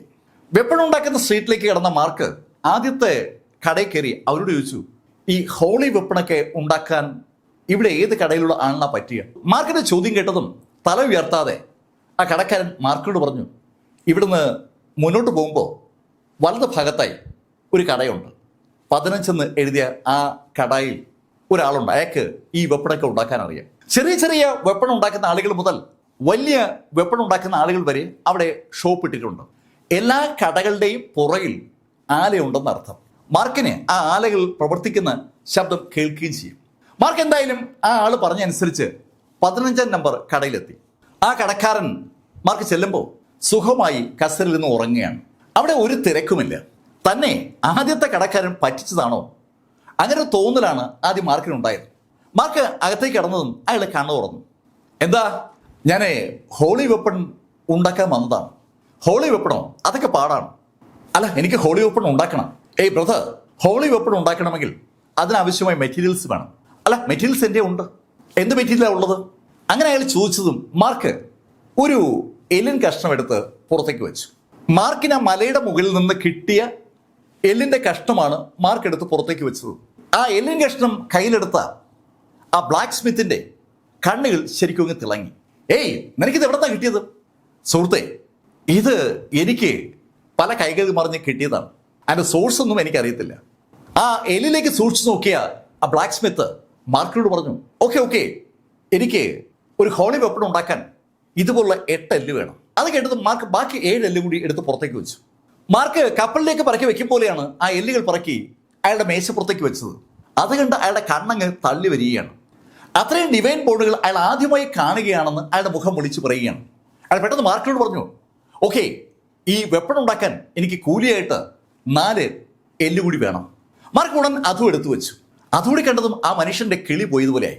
അയാൾ വീണ്ടും മാർക്കിനോട് ചോദിച്ചു, ബ്രദർ, ഇത്രയും എല്ലുകൾ നിങ്ങൾക്ക് എവിടെ നിന്നാണ് കിട്ടിയത്? സുഹൃത്തെ, ഞാൻ പറഞ്ഞില്ലേ, എനിക്ക് 1-2 കൈകൾ മറിഞ്ഞ് എൻ്റെ കയ്യിലേക്ക് വന്നതാണ്. എൻ്റെ പിതാവ് വഴി കിട്ടിയതാണ്. പാരമ്പര്യ സ്വത്തായി മാർക്കിന് കൈവശം വന്നിരിക്കുന്ന എല്ലുകൾ എന്ന് കേട്ടപ്പോൾ ആ മനുഷ്യന്റെ മുഖത്ത് ഒരു പുഞ്ചിരി വിരിഞ്ഞു. വന്നിരിക്കുന്ന കക്ഷി ഏതോ ഒരു അരിസ്റ്റോക്രാറ്റിക് കുടുംബത്തിലെ ആളാണ്. അങ്ങനെയുള്ള ആളുകളുടെ കയ്യിലെ ഈ ശൈലിയിലുള്ള എല്ലുകൾ കാണത്തുള്ളൂ. മാർക്ക് ആ ആളോട് ചോദിച്ചു, അല്ല, എത്ര ദിവസം വേണ്ടിവരും ഈ വെപ്പൺ ഉണ്ടാക്കാൻ? ബ്രദർ, നിങ്ങളൊരു 3 ദിവസം കഴിഞ്ഞിട്ട് വാ, അപ്പോഴേക്കും ഞാൻ വെപ്പൺ ഉണ്ടാക്കി തുടങ്ങാം. അങ്ങനെ അയാൾ പറഞ്ഞതും മാർക്ക് ഫെല്ലർ അവിടുന്ന് പുറത്തിറങ്ങിയ മാർക്ക് ആ ഡിവൈൻ സിറ്റിയിൽ പല സ്ഥലങ്ങളും നോക്കി നടത്തി കണ്ടു. എല്ലാ സ്ഥലങ്ങളും ഏതാണ്ട് ഒരുപോലെ തന്നെയാണ്. എല്ലാം അടിപൊളി സാധനങ്ങൾ വിൽക്കുന്ന കടകളും അവയുടെ നിർമ്മാണ സ്ഥലങ്ങളുമാണ്. എല്ലാ ഷോപ്പിന് പിന്നിലും അത് ഉണ്ടാക്കുന്ന സംവിധാനങ്ങളുണ്ട്. തൊപ്പി വിൽക്കുന്ന ഷോപ്പിന് പിന്നിൽ തൊപ്പി ഉണ്ടാക്കുന്ന സ്ഥലമാണ് ഉള്ളതെന്ന് അർത്ഥം. ശരിക്കും ആ ഡിവൈൻ സിറ്റി മാജിക്കൽ ആർട്ടിഫാക്റ്റുകളുടെ നിർമ്മാണം കൊണ്ട് പ്രസിദ്ധമാണെന്ന് വെറുതെ പറഞ്ഞതല്ല. മാന്ത്രിക നിലവറകളാണെങ്കിൽ ഇഷ്ടംപോലെ ഉണ്ട്. തൊപ്പികളാണെങ്കിൽ പല ശൈലിയിലുള്ളവ, വസ്ത്രങ്ങളും അതുപോലെ, ചെരുപ്പുകൾ വരെയുണ്ട്. അതുപോലെ തന്നെയാണ് ഇഷ്ടംപോലെ വാളുകൾ, മറ്റു തരത്തിലുള്ള ആയുധങ്ങൾ എല്ലാം ഉണ്ട്. ഒരു മാർഷൽ ആർട്ടിസ്റ്റ് ആ ആയുധങ്ങൾ കണ്ടാൽ അത് അറിയാതെ എടുത്തു. മാർക്ക് അങ്ങനെ നടന്ന് ഒരു കടയുടെ മുന്നിൽ എത്തിയപ്പോൾ അവിടെ ഒരു ചെറിയ ആൾക്കൂട്ടം. അവിടെ വിൽക്കാൻ വെച്ചിരിക്കുന്നത് ഒരു ചെറിയ പേളാണ്. ആ പേളിൻ്റെ വില വളരെ കൂടുതലാണ്. മാർക്ക് കൗതുകത്തോടെ ആ ആൾക്കൂട്ടത്തിൻ്റെ ഭാഗമായപ്പോഴാണ് ആ ആൾക്കൂട്ടത്തിലേക്ക് സാക്ഷാൽ ആ 3rd എൽഡർ വരുന്നത്. ഷീ കുടുംബത്തിൻ്റെ ആ 3rd എൽഡർ. മാർക്ക് ആ 3rd പ്രിൻസസുമായി ഓടി രക്ഷപ്പെട്ടപ്പോൾ മാർക്കിനെ ഫോളോ ചെയ്ത അതേ 3rd എൽഡർ, അതിശക്തനായ 3rd എൽഡർക്കൊപ്പം ഒരു ടീം തന്നെയുണ്ട്. അവര് ആ കടയുടെ മുന്നിൽ വന്നതും ആ പേള് വിൽപ്പനക്കാരൻ ബഹുമാനത്തോടെ ഒന്ന് വണങ്ങുകയും ചെയ്തു. എല്ലാവർക്കും ഷീ കുടുംബത്തെ അറിയാം. ഷീ കുടുംബത്തിൻ്റെ ആ എംബ്ലം, ഡ്രാഗൺ എംബ്ലം, അവിടെ എല്ലാം വസ്ത്രങ്ങളിലുണ്ട്. സ്വാഭാവികമായിട്ടും ആ ആൾക്കൂട്ടത്തിന് ഒരു ബഹുമാനം അവരോട് ഫീൽ ചെയ്യണം. സ്വാഭാവികമായിട്ടും ആൾക്കൂട്ടത്തിൻ്റെ പെരുമാറ്റം അതിനനുസരിച്ച് മാറുന്നുണ്ട്. ഇൻഡിപെൻഡന്റ് കൾട്ടിവേറ്റേഴ്സ് ആണ് അവരെല്ലാവരെങ്കിലും ഷീ കുടുംബത്തിലെ ആളുകളോട് ഒരു ബഹുമാനം അവിടെ ഉള്ളിലുണ്ടെന്ന് അവരുടെ പെരുമാറ്റം കണ്ടപ്പോൾ മാർക്കിന് മനസ്സിലായി. മാർക്ക് ആ ആൾക്കൂട്ടത്തിൻ്റെ ഭാഗമായി അങ്ങനെ നിൽക്കുമ്പോൾ അവിടെ ആ പേള് ആ 3rd എൽഡർ കണ്ടു. അയാൾ അതിൻ്റെ വില ചോദിച്ചു. സർ, ഈ പേളിൻ്റെ വില 1 ബില്യൺ സ്പിരിറ്റ് കോയിനാണ്. 1 ബില്യനോ? അതെ സർ, 1 ബില്യനാണ്. നേരത്തെ അവിടെ മാർക്ക് അത് കണ്ടുകൊണ്ടിരുന്നപ്പോഴും മാർക്ക് കേട്ട വില അത് തന്നെയാണ്. 1 ബില്യൺ സ്പിരിറ്റ് കോയിൻ ആയതുകൊണ്ട് വാങ്ങാതെ ആളിൽ നിൽക്കുമ്പോഴാണ് ഷീ കുടുംബത്തിന് ആ 3rd എൽഡർ എത്തിയത്. അയാളെ കടക്കാരനോട് പറഞ്ഞു, ഇതിന് ആ വിലയൊന്നുമില്ല, ഞാനൊരു 1 മില്യൺ സ്പിരിറ്റ് കോയിൻ തരാം. സർ, അങ്ങ് എന്തായി പറയുന്നത്? ഇതിൻ്റെ വില 1 ബില്യനാണ്. ഞാൻ പറഞ്ഞില്ലേ, ഇതിന് 1 മില്യൺ സ്പിരിറ്റ് കോയിൻ മാത്രമേ വിലയുള്ളൂ. 1 ബില്യൺ അവിടെ കിടക്കുന്നു, 1 മില്യൺ അവിടെ കിടക്കുന്നു. മാർക്ക് ശരിക്കും അമ്പരപ്പോടെ ആ 3rd എൽഡറെ അങ്ങനെ നോക്കി നിൽക്കുമ്പോൾ ആൾക്കൂട്ടത്തിൽ ചില ആളുകളൊക്കെ സംസാരിച്ചു തുടങ്ങി. ഇത് അനീതിയാണ്. ഷീ കുടുംബം അവിടെ കരുത്ത് കാണിക്കേണ്ട സ്ഥലം ഇതൊന്നുമല്ല. ഒരു കടയിൽ ആ കടക്കാരൻ്റെ സാധനത്തിന് അയാൾ പറയുന്നതാണ് വില. അങ്ങനെയാണ് ഈ ഡിവൈൻ സിറ്റിയിലെ നിയമം. അതിൽ വാങ്ങാൻ വരുന്ന ആള് ഒരു വില പറഞ്ഞിട്ട് ആ വിലയ്ക്ക് കടക്കാരൻ കൊടുക്കണമെന്ന് പറയുന്നത് ന്യായമൊന്നുമല്ല. ഷീ കുടുംബത്തെ എതിർക്കാൻ മൈൻഡ് സെറ്റുള്ള ആരോ ഒരാൾ ആൾക്കൂട്ടത്തിനിടയിൽ നിന്ന് പറഞ്ഞതാണ്. അയാളുടെ ആ പറച്ചിലിന് ഗുണമുണ്ടായി. ബാക്കി ആളുകളും അത് ഏറ്റുപിടിച്ചു. അത് കേട്ടതും ആ 3rd എൽഡർ ആ ആൾക്കൂട്ടത്തെ ഒന്ന് സൂക്ഷിച്ചു നോക്കിയിട്ട് അവരോട് പറഞ്ഞു, ആർക്കാ ഞങ്ങളെ എതിർക്കാൻ ധൈര്യമുള്ളത്? എതിർക്കാൻ ധൈര്യമുള്ളവർക്ക് മുന്നോട്ട് വരാം. ഞാൻ ഈ പേള് വാങ്ങാൻ പോവുകയാണ്, 1 മില്യൺ സ്പിരിറ്റ് കോയിൻ. അങ്ങനെ ആ 3rd എൽഡർ പറഞ്ഞതും ഒരു ശബ്ദം അതിനിടയിൽ കൂടെ കേട്ടു. കടക്കാരാ, നിങ്ങളിത് 1 ബില്യൺ സ്പിരിറ്റ് കോയിന് ഇത് വിൽക്കുന്നു? 1 ബില്യൺ സ്പിരിറ്റ് കോയിന് വിൽക്കുന്നു എന്ന് ചോദിച്ച ആളുടെ ശബ്ദം കേട്ടതും മാർക്ക് അറിയാതെ അങ്ങോട്ട് നോക്കി പോവുകയാണ്. അത് സാക്ഷാൽ ശ്രീഹരിയാണ്. ശ്രീഹരി നല്ല പൊക്കമുള്ള ശാന്തനായ ഒരു വ്യക്തിയാണ്. ശ്രീഹരിയുടെ ആ ഷോൾഡർ ശരിക്കും വിരിഞ്ഞിട്ടാണ്. അത് കാണുമ്പോൾ തന്നെ ആൾക്കാർക്കറിയാം അയാൾ അതിശക്തനായ യോദ്ധാവാണെന്ന്. ശ്രീഹരി പറഞ്ഞത് കേട്ടതും ആ എൽഡർ ശ്രീഹരിക്ക് നേരെ തിരിഞ്ഞു. നീ കേട്ടില്ലേ ഞാനിത് വാങ്ങാൻ പോകുന്ന കാര്യം? ഹലോ, നിങ്ങൾ 1 മില്യൺ അല്ലേ വില പറഞ്ഞത്? ഞാൻ പറഞ്ഞത് 1 ബില്യനാണ്. അങ്ങനെ പറഞ്ഞിട്ട് ശ്രീഹരി ആ കടക്കാരൻ്റെ അടുത്തേക്ക് വന്ന് കടക്കാരനോട് പറഞ്ഞു, നിങ്ങൾ അതിങ്ങത്താ, ഞാനിതാ പണം നൽകാം. ആ കടക്കാരൻ വല്ലാത്തൊരു പ്രതിസന്ധിയിലായി. അയാൾ എതിർക്കേണ്ടത് സാക്ഷൽ തേർഡ് എൽഡറെയാണ്. ഷീ കുടുംബത്തിന്റെ തേർഡ് എൽഡർ അതിശക്തനാണ്. അയാളെ എതിർത്താൽ പ്രശ്നമാകുന്നുള്ള കാര്യം കടക്കാരൻ അറിയാം. പക്ഷേ അയാൾ അമ്പരപ്പിച്ചുകൊണ്ട് ആ കടയുടെ മുന്നിൽ നിൽക്കുന്ന ആളുകളൊക്കെ ആ കടക്കാരനോട് പറഞ്ഞു, ഏയ് നിങ്ങൾ പേടിക്കുന്നു വേണ്ട, ഇവിടേക്ക് ചില വ്യവസ്ഥകളുണ്ട്. ആ വ്യവസ്ഥകൾക്കനുസരിച്ച് സാധനം വിൽക്കുകയും വാങ്ങുകയും ചെയ്യാൻ എല്ലാവർക്കും പറ്റും. ആ വ്യവസ്ഥ തെറ്റിച്ചുകൊണ്ട് ഷീ കുടുംബമാണെങ്കിലും ഇടപെട്ടാൽ ഞങ്ങളൊക്കെ ചോദിക്കാനുണ്ട്. അങ്ങനെ ആളുകളെല്ലാം കൂടി പറഞ്ഞപ്പോൾ ആ ഷീ കുടുംബത്തിന് എൽഡർക്ക് അയാളുടെ മസിൽ പവർ കാണിക്കാൻ ഒരു മടി. ശ്രീഹരി ആ എൽഡറോട് പറഞ്ഞു, നോക്ക്, കച്ചവടത്തിൽ ചില മാന്യതകളൊക്കെ ഉണ്ട്, അത് കൊടുക്കുമ്പോഴും വാങ്ങുമ്പോഴും ഉണ്ടാകണം. അങ്ങനെ പറഞ്ഞിട്ട് ശ്രീഹരിയുടെ കാർഡിൽ നിന്ന് 1 ബില്യൺ സ്പിരിറ്റ് കോയിൻ ആ കടക്കാരൻ്റെ കാർഡിലേക്ക് ട്രാൻസ്ഫർ ചെയ്തതും ആ കടക്കാരൻ ആ പേള് ശ്രീഹരിക്ക് ഹാൻഡ് ഓവർ ചെയ്തു. ശ്രീഹരി ആ പേള് കയ്യിലേക്ക് വാങ്ങിച്ചിട്ട് ആ പേളിലേക്ക് ഒന്ന് സൂക്ഷിച്ച് നോക്കിയതിനു ശേഷം അത് ശ്രീഹരിയുടെ മാന്ത്രിക നിലവറിലേക്ക് മാറ്റി. ഇപ്പോൾ ഒരു ആരാധന അവിടെ കൂടി നിൽക്കുന്ന ആളുകൾക്കുണ്ട്. ആളുകളൊന്ന് നോക്കിയിട്ട് ശ്രീഹരി കൂളായി അവിടെ കൂടെ അങ്ങ് നടന്നു പോവുകയാണ്. അടുത്ത കടകളുടെ മുന്നേ കൂടി ശ്രീഹരി അങ്ങനെ നടക്കുമ്പോൾ ആൾക്കൂട്ടത്തിൽ പലരും പല ഭാഗത്തേക്കായി അങ്ങ് പിരിഞ്ഞു. മാർക്ക് ഫെല്ലർ ആ കടയുടെ അടുത്തുനിന്ന് അടുത്ത കടയുടെ ഭാഗത്തേക്ക് നടക്കുമ്പോൾ മാർക്ക് ഒരു ഡയലോഗ് കേട്ടു. ആ തേർഡ് എൽഡർ അയാളുടെ കൂടെയുള്ള ആളുകളോട് പറയുന്ന കാര്യമാണ് മാർക്ക് കേട്ടത്. അവനെ ഒന്ന് നോക്കി വെച്ചേക്ക്, അവനെ നമുക്കങ്ങ് തീർക്കണം. ശ്രീഹരിയെ തീർക്കാനുള്ള ഒരു ടാർഗറ്റാണ് ആ തേർഡ് എൽഡർ ഇട്ടത്. മാർക്ക് അത് കേട്ട് ഞെട്ടിപ്പോവുകയാണ്. ശ്രീഹരിയോട് ഒരു വല്ലാത്ത ബഹുമാനവും സ്നേഹവും ഒക്കെ ഉള്ളിൽ സൂക്ഷിക്കുന്ന വ്യക്തിയാണ് മാർക്ക് ഫെല്ലർ. മാർക്ക് ഫെല്ലർക്ക് വേണ്ടി ശ്രീഹരി പലപ്പോഴും ഇടപെട്ടിട്ടുണ്ട്. അന്ന് ഹെവൻലി ക്ലൗഡ് സെക്ഷൻ മാസ്റ്റർ ആയിരുന്ന ശ്രീറാമിനോട് സംസാരിച്ചതും ശ്രീഹരിയാണ്. അതുകൊണ്ട് തന്നെ മാർക്ക് ശ്രീഹരിയോട് ഒരുപാട് കടപ്പെട്ടിരിക്കുകയാണ്. ശ്രീഹരി ഈ സംഭവ വികാസങ്ങളൊന്നും അറിയുന്നില്ല. ഒരു കടയിൽ നിന്ന് അടുത്ത കടയിലേക്ക് ശ്രീഹരി ഇങ്ങനെ പൊയ്ക്കൊണ്ടിരിക്കുകയാണ്. ആവശ്യമുള്ള സാധനങ്ങളൊക്കെ ശ്രീഹരി വാങ്ങുന്നുമുണ്ട്. ശരിക്കും ഒരു കെയർ ഫ്രീ മട്ടാണ് ശ്രീഹരിക്കുള്ളത്. മാർക്ക് അടുത്ത കടയിലേക്ക് കയറി അല്പനേരം അവിടെ നിന്നപ്പോൾ ആ എൽഡറും അയാളുടെ അനുയായികളും അവിടെ നിന്ന് മൂവ് ചെയ്യുകയും ചെയ്തു. മാർക്ക് ശരിക്കും ഒരു പ്രശ്നത്തിൽ പെട്ടിരിക്കുകയാണ്. ശ്രീഹരിയെ കൊലപ്പെടുത്താനുള്ള ആ ഷീ കുടുംബത്തിന്റെ എൽഡറുടെ ഐഡിയ പൊടിക്കണം. അതിനിപ്പോൾ എന്താണ് മാർഗം? കടകളിൽ നിന്ന് കടകളിലേക്ക് നടക്കുമ്പോൾ മാർക്കിൻ്റെ മനസ്സിൽ ഉദിച്ചതും ആ ചോദ്യമാണ്. അന്ന് മാർക്ക് ആ ഡിവൈൻ സിറ്റിക്ക് സമീപത്തുള്ള ഒരു സത്രത്തിലാണ് തങ്ങിയത്. അവിടെ തങ്ങുമ്പോൾ മാർക്ക് ആ എൽഡറെ ഒഴിവാക്കാനുള്ള മാർഗങ്ങൾ അങ്ങനെ ആലോചിച്ചു തുടങ്ങി. അങ്ങനെ ആലോചിച്ചുകൊണ്ടിരിക്കുമ്പോഴാണ് മാർക്കിൻ്റെ മുന്നിലേക്ക് 2 ആളുകൾ കടന്നു വന്നത്.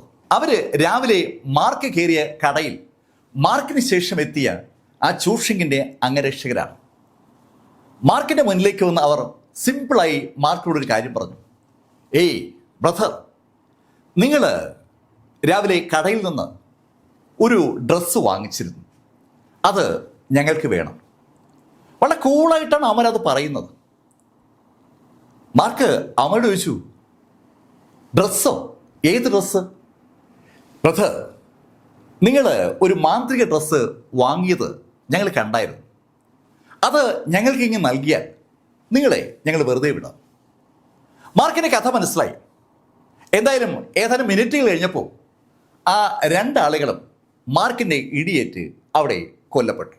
മാർക്ക് അവരുടെ 2 പേരുടെ ബോഡിയിലേക്ക് മാർക്കിൻ്റെ ആ സ്പിരിച്വൽ എനർജി ഒന്ന് പ്രസ് ചെയ്തത് ആ 2 ബോഡിയും അവിടെ നിന്ന് അപ്രത്യക്ഷമാവുകയും ചെയ്തു. ആ ബോഡികൾ അപ്രത്യക്ഷമാക്കിയ മാർക്ക് അവിടെ നിന്ന് നേരെ വീണ്ടും ആ ഡിവൈൻ സിറ്റിയിലേക്ക് വന്നു.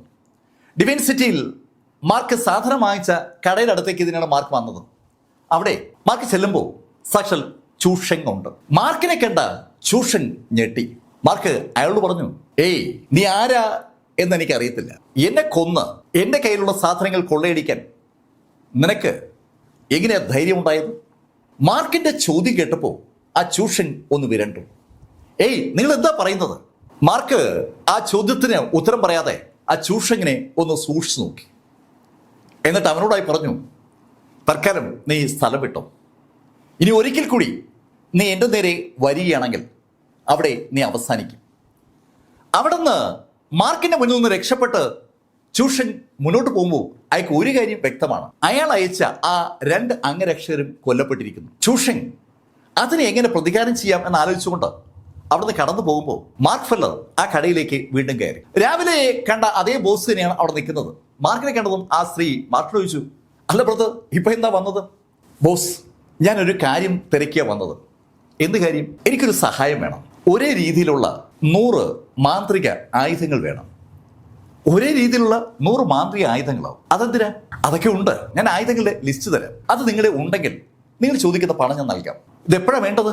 ആ ലിസ്റ്റ് കൈമാറുമ്പോൾ ആ സ്ത്രീ അങ്ങനെ ചോദിച്ചതും മാർക്ക് ഫെല്ലർ അവരോട് പറഞ്ഞു, എത്രയും പെട്ടെന്ന് കിട്ടിയാൽ അത്രയും നല്ലത്. ഇതേതായാലും 2 ദിവസം പിടിക്കും. അത്രയും സമയം പറ്റത്തില്ല. മാർക്ക് അത് പറഞ്ഞതും ആ സ്ത്രീ മാർക്കിനോട് പറഞ്ഞു, ഓക്കെ, അങ്ങനെയാണെങ്കിൽ നാളെ വൈകിട്ട് വാ, അപ്പോഴത്തേക്ക് ഞാൻ സാധനങ്ങൾ സംഘടിപ്പിക്കും. അവർ പറഞ്ഞ എമൗണ്ട് കൊടുക്കാമെന്ന് മാർക്ക് സമ്മതിച്ചതും ആ സ്ത്രീ ഉടനെ കടയടച്ച് അവിടുന്ന് പുറത്തേക്ക് ഇറങ്ങി. അവർക്ക് ആ സാധനങ്ങൾ ആ രാത്രി തന്നെ സംഘടിപ്പിക്കാനുള്ള ഉദ്ദേശമുണ്ടെന്ന് അവരുടെ ആ നടത്തം കണ്ടതും മാർക്ക് മനസ്സിലായി. യഥാർത്ഥത്തിൽ സത്യത്തിലേക്ക് നടക്കുന്നിടയിൽ മാർക്കിന്റെ അച്ഛൻ മാർക്കിന് ഹാൻഡ് ഓവർ ചെയ്തിരിക്കുന്ന ആ ലൈബ്രറിയിലൂടെ ഒന്ന് കടന്നു പോവുകയായിരുന്നു. ആ ലൈബ്രറിയിൽ ഒരുപാട് ഫോർമേഷൻ ടെക്നിക്കുകളുണ്ട്. ആ ഫോർമേഷൻ ടെക്നിക്കുകൾ ഒന്ന് പഠിക്കുകയായിരുന്നു മാർക്ക് ആ ടെക്നിക്ക് പഠിച്ചത് സാക്ഷാൽ ആ തേർഡ് എൽഡറെ അവസാനിപ്പിക്കാൻ വേണ്ടിയാണ്. ആ ഒരുപാട് ടെക്നിക്കുകൾ ഉണ്ടായിരുന്നു. അതിനകത്തുനിന്ന് മാർക്ക് തിരഞ്ഞെടുത്തത് എൻഡ്ലെസ് കില്ലിംഗ് ഫോർമേഷൻ എന്ന ടെക്നിക്കാണ്. ആ എൻഡ്ലെസ് കില്ലിംഗ് ഫോർമേഷൻ കംപ്ലീറ്റ് ചെയ്യാൻ മാർക്ക് മാത്രം മതി. പക്ഷെ അവിടെ വേണ്ടത് ശക്തമായ 100 മാന്ത്രിക ആയുധങ്ങളാണ്. ആ ആയുധങ്ങൾ സംഘടിപ്പിക്കാൻ പറ്റിയാൽ മാർക്കിന് ആ തേർഡ് എൽഡറെ വകവരുത്താൻ പറ്റും. ആ ഫോർമേഷൻ സൃഷ്ടിക്കുന്ന ആള് എപ്പോഴും ഉണ്ടാകും. ആ ഫോർമേഷൻ അകത്തിരിക്കുന്ന ആളിന് ഒപ്പം അകത്തേക്ക് കിടക്കുന്ന സകലരെയും ആ ഫോർമേഷൻ കൊല്ലും. ഫോർമേഷൻ നിയന്ത്രിക്കുന്ന ആളൊഴികെ ആ ഫോർമേഷൻ അകത്തുള്ള മുഴുവൻ ആളുകളെയും കൊല്ലുന്ന ആ ടെക്നിക്കിന് അതുകൊണ്ടാണ് എൻഡ്ലെസ് കില്ലിംഗ് ഫോർമേഷൻ എന്ന് വിളിക്കുക. പക്ഷെ അവിടെ ഒരു പ്രശ്നമുണ്ട്. എന്തെങ്കിലും കാരണവശാൽ ആ ഫോർമേഷൻ തകർന്നാൽ ആ ഫോർമേഷൻ ബിൽഡ് ചെയ്യുന്ന ആളും കൊല്ലപ്പെടും.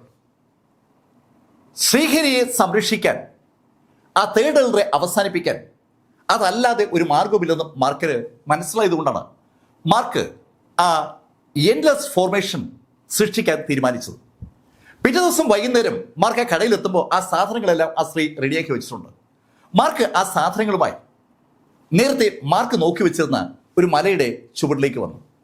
ഡിവൈൻ സിറ്റിയിൽ നിന്ന് അധികം ദൂരത്തൊന്നുമല്ല ആ മല, പക്ഷെ ആൾതാമസമില്ലാത്ത സ്ഥലമാണ്. മാർക്ക് ആ സ്ഥലത്തിന് ചുറ്റുമായി പതുക്കെ ഫോർമേഷൻ ഉണ്ടാക്കി തുടങ്ങി. ആ ഫോർമേഷൻ കംപ്ലീറ്റ് ചെയ്ത് കഴിയുന്നതും മാർക്ക് ആ വിവരം അവിടെ ഡിവൈൻ സിറ്റിയിൽ അറിയിക്കാനുള്ള ചില നടപടികൾ കംപ്ലീറ്റ് ചെയ്തിട്ടുണ്ട്. മാർക്ക് ഒരാളെ അതിനുവേണ്ടി ചട്ടം കെട്ടിയിരിക്കുകയാണ്. അയാളുടെ വഴി പതുക്കെ ആ സംഭാഷണം ആ എൽഡറുടെ കാതിലെത്തണം. അതാണ് ടാർഗറ്റ്. മാർക്ക് ഫോർമേഷൻ ഏതാണ്ട് കംപ്ലീറ്റ് ചെയ്ത് തീരാറായതും മാർക്ക് പഠിപ്പിച്ച വാചകം പതുക്കെ ഡിവൈൻ സിറ്റിയിലെ മാർക്ക് ഏൽപ്പിച്ച ആള് സമീപത്തുള്ള ഒരാളോട് പറഞ്ഞു, നമ്മുടെ ഷീ ഫാമിലിയിലെ തേർഡ് എൽഡറെ മാർക്ക് ചലഞ്ച് ചെയ്തിരിക്കുകയാണ്. മാർക്ക് ഫെല്ലറോ? അതെ, മാർക്ക് ഫെല്ലർ. അതിന് മാർക്ക് ഫെല്ലർ എവിടെ? മാർക്ക് ഇവിടെ അടുത്തുള്ള ആ മൗണ്ടന്റെ അടുത്തിരിക്കുകയാണ്. അവിടെ ഷീ കുടുംബത്തിലെ എൽഡർക്ക് വേണ്ടി മാർക്ക് വെയിറ്റ് ചെയ്യുകയാണ്. ഷീ കുടുംബത്തിലെ എൽഡർക്ക് ഭയങ്കര അഹങ്കാരം എന്നാണ് മാർക്ക് പറയുന്നത്. പതുക്കെ ആ സംഭാഷണം അത് പല അളവിലായി അങ്ങ് പരന്നു തുടങ്ങി. ശരിക്കും എല്ലാ മേഖലയിലും ആ സംഭാഷണം അങ്ങ് പരക്കുകയാണ്. സ്വാഭാവികമായിട്ടും അത് അവസാനം ആ ഡിവൈൻ സിറ്റിക്കകത്ത് താമസിക്കുന്ന സാക്ഷാൽ ഷീ കുടുംബത്തിന്റെ എൽഡറുടെ ചെവിയിലുമെത്തി. മാർക്ക് ഫെല്ലർ അയാളെ വെല്ലുവിളിച്ചിരിക്കുന്നു. ആ വാർത്ത അറിഞ്ഞ് അയാളുടെ മുഖത്ത് വല്ലാത്തൊരു പുഞ്ചിരി. ശരിക്കും ഷീ കുടുംബം അയാളെ നിർത്തി പൊരിക്കുകയായിരുന്നു. ആ തേർഡ് പ്രിൻസസിനെ വിട്ടിട്ട് അയാള് ഷീ കുടുംബത്തിലേക്ക് മടങ്ങിയെത്തിയതിന് തേർഡ് പ്രിൻസസിനെ സംരക്ഷിക്കാൻ പറ്റാത്തതിൽ അയാൾ കേട്ട വഴക്കിന് കൈയും കണക്കുമില്ല. അയാളുടെ സകല അധികാരങ്ങളും ഷീ കുടുംബം എടുത്തു മാറ്റുകയും ചെയ്തു. ബ്ലാക്ക് കുടുംബത്തിന്റെ ആ ഫാമിലി ഹെഡിന്റെ മകളാണ് തേർഡ് പ്രിൻസസ്. ആ തേർഡ് പ്രിൻസസിനെ ഷീ കുടുംബത്തെ വിശ്വസിച്ചാണ് ബ്ലാക്ക് കുടുംബത്തിന്റെ ഹെഡ് ഏൽപ്പിച്ചു വിട്ടത്. എന്നിട്ട് അവളെ സംരക്ഷിക്കാൻ കഴിയാത്ത ഷീ കുടുംബത്തിന്റെ ഇമേജ് ഒട്ടാകെ ഇടിഞ്ഞിരുന്നു. അതിന് കാരണക്കാരനായത് ആ തേർഡ് എൽഡറാണ്. ആ തേർഡ് എൽഡർ ശരിക്കും ആ കുടുംബത്തിൽ പല ആളുകളാലും വാക്കുകൾ കൊണ്ട് ആക്രമിക്കപ്പെട്ടപ്പോഴാണ് അയാൾ അവിടെ നിന്ന് പുറത്തിയഴിയത്. അയാളുടെ മനസ്സിൽ മാർക്കിനോടുള്ള ദേഷ്യം അങ്ങനെ നുരഞ്ഞു പൊങ്ങി നിൽക്കുമ്പോഴാണ് ഇതാ അയാൾ ആ വാർത്ത അറിയുന്നത്. മാർക്ക് ഫെല്ലർ ആ ഡിവൈൻ സിറ്റിക്ക് പുറത്ത് ഒരു മലയുടെ ചുവട്ടിൽ അയാളെ വെല്ലുവിളിച്ചുകൊണ്ട് കാത്തു നിൽക്കുന്നു. അത് കേട്ടതും ഈ എൽഡർക്കൊപ്പമുള്ള എൽഡറുടെ അനുയായി എൽഡറോട് പറഞ്ഞു, മാസ്റ്റർ, എനിക്കെന്തോ സംശയം തോന്നുന്നു. എന്ത് സംശയം? മാസ്റ്റർ, അവൻ അവിടെ എന്തെങ്കിലും കെണി ഒരുക്കുമെന്നൊരു സംശയം എനിക്കുണ്ട്. എന്ത് കെണി? എന്ത് കെണിയും ഒരു വിഷയമല്ല. നോക്ക്, ഇത് അബ്സല്യൂട്ട് പവറാണ്. ഈ ശക്തിക്ക് മുന്നിൽ ഒരു കെണിയും ഒന്നും ആവില്ല. എൽഡർക്ക് അയാളുടെ കരുത്തിൽ പൂർണ്ണ വിശ്വാസമാണ്. അയാളൊരു സെമി സെയിൻ്റാണ്. മാർക്ക് ഫെല്ലർ റിവേഷൻ ഔട്ട് സ്റ്റേജിലെ മിഡിൽ ലെവലുകാരനാണ്. അവൻ ഒരിക്കൽ ഒരു സെമി സെയിന്റിനെ കൊന്നു എന്നുള്ള കാര്യം സത്യമാണ്. പക്ഷേ ആ സെമി സെയിന്റും ഈ എൽഡറും തമ്മിൽ കമ്പയർ ചെയ്യാൻ പോലും ആവില്ല. അയാൾ അതിശക്തനാണ്. ആ ഷീ കുടുംബത്തിലെ 3-ാം സ്ഥാനത്ത് വരുന്ന ആളാണ് ഈ തേർഡ് എൽഡർ. അയാളെ ചലഞ്ച് ചെയ്യാൻ മാർക്ക് ഫെല്ലർക്ക് മനസ്സിൽ തോന്നിയ ആ നിമിഷം അവൻ ചത്തു കഴിയുമ്പോൾ മനസ്സുകൊണ്ട് പ്രാകണം. അങ്ങനെ ഒരു ചിന്തയാണ് തേർഡ് എൽഡർക്കുള്ളത്. പക്ഷെ ഈ സമയത്ത് ഒരു ചായക്കടയിൽ ഇരുന്ന് ചായ കുടിക്കായിരുന്ന ശ്രീഹരി ഈ കഥ കേട്ടു. മാർക്ക് ഫെല്ലർ ഷീ കുടുംബത്തിലെ ആ തേർഡ് എൽഡറെ വെല്ലുവിളിച്ചിരിക്കുന്നു. മാർക്ക് അവിടെ ആ ഡിവൈൻ സിറ്റിക്ക് സമീപത്തുള്ള മലയുടെ ചുവട്ടിൽ ആ തേർഡ് എൽഡർക്ക് വേണ്ടി വെയിറ്റ് ചെയ്യുന്നു. ഈ 2 കാര്യങ്ങളുമാണ് ശ്രീഹരി കേട്ടത്. അത് കേട്ടത് ശ്രീഹരി ചാടി എണീറ്റു. ശ്രീഹരി അടുത്തേക്ക് ആളോട് ചോദിച്ചു, ഈ മൗണ്ടൻ എവിടെയാണ്? ഇവിടുന്ന് തെക്കോട്ട് പോയാൽ അധികം ദൂരത്തൊന്നും അല്ലാതെ ആ മല കാണാം. അല്ല സുഹൃത്തെ, എന്താ പെട്ടെന്ന്? എനിക്ക് വേണ്ടപ്പെട്ട ആളാണ് ആ മാർക്ക് ഫെല്ലർ. അങ്ങനെ പറഞ്ഞുകൊണ്ട് ശ്രീഹരി അതിവേഗം ആ മലയ്ക്ക് നേരെ നടന്നു തുടങ്ങി. ശരിക്കും അയാൾ ഓടുകയാണെന്ന് പറയാം. ഈ സമയത്ത് സാക്ഷാൽ ആ തേർഡ് എൽഡറും ആ മലയ്ക്ക് നേരെ മൂവ് ചെയ്യാനായിട്ട് റെഡിയാകുകയാണ്. കഥയുടെ ഈ ഭാഗം ഞാനിവിടെ അവസാനിപ്പിക്കുന്നു. അടുത്ത ഭാഗവുമായി അടുത്ത ദിവസം നമുക്ക് വീണ്ടും കാണാം. ഇതുവരെ മാർക്ക് ഫെല്ലറുടെ കഥ നിങ്ങളോട് പറഞ്ഞത് ലൈഫിൽ നിന്ന് BS ചന്ദ്രമോഹൻ. കമന്റിൽ ചെയ്യുക. Thank you.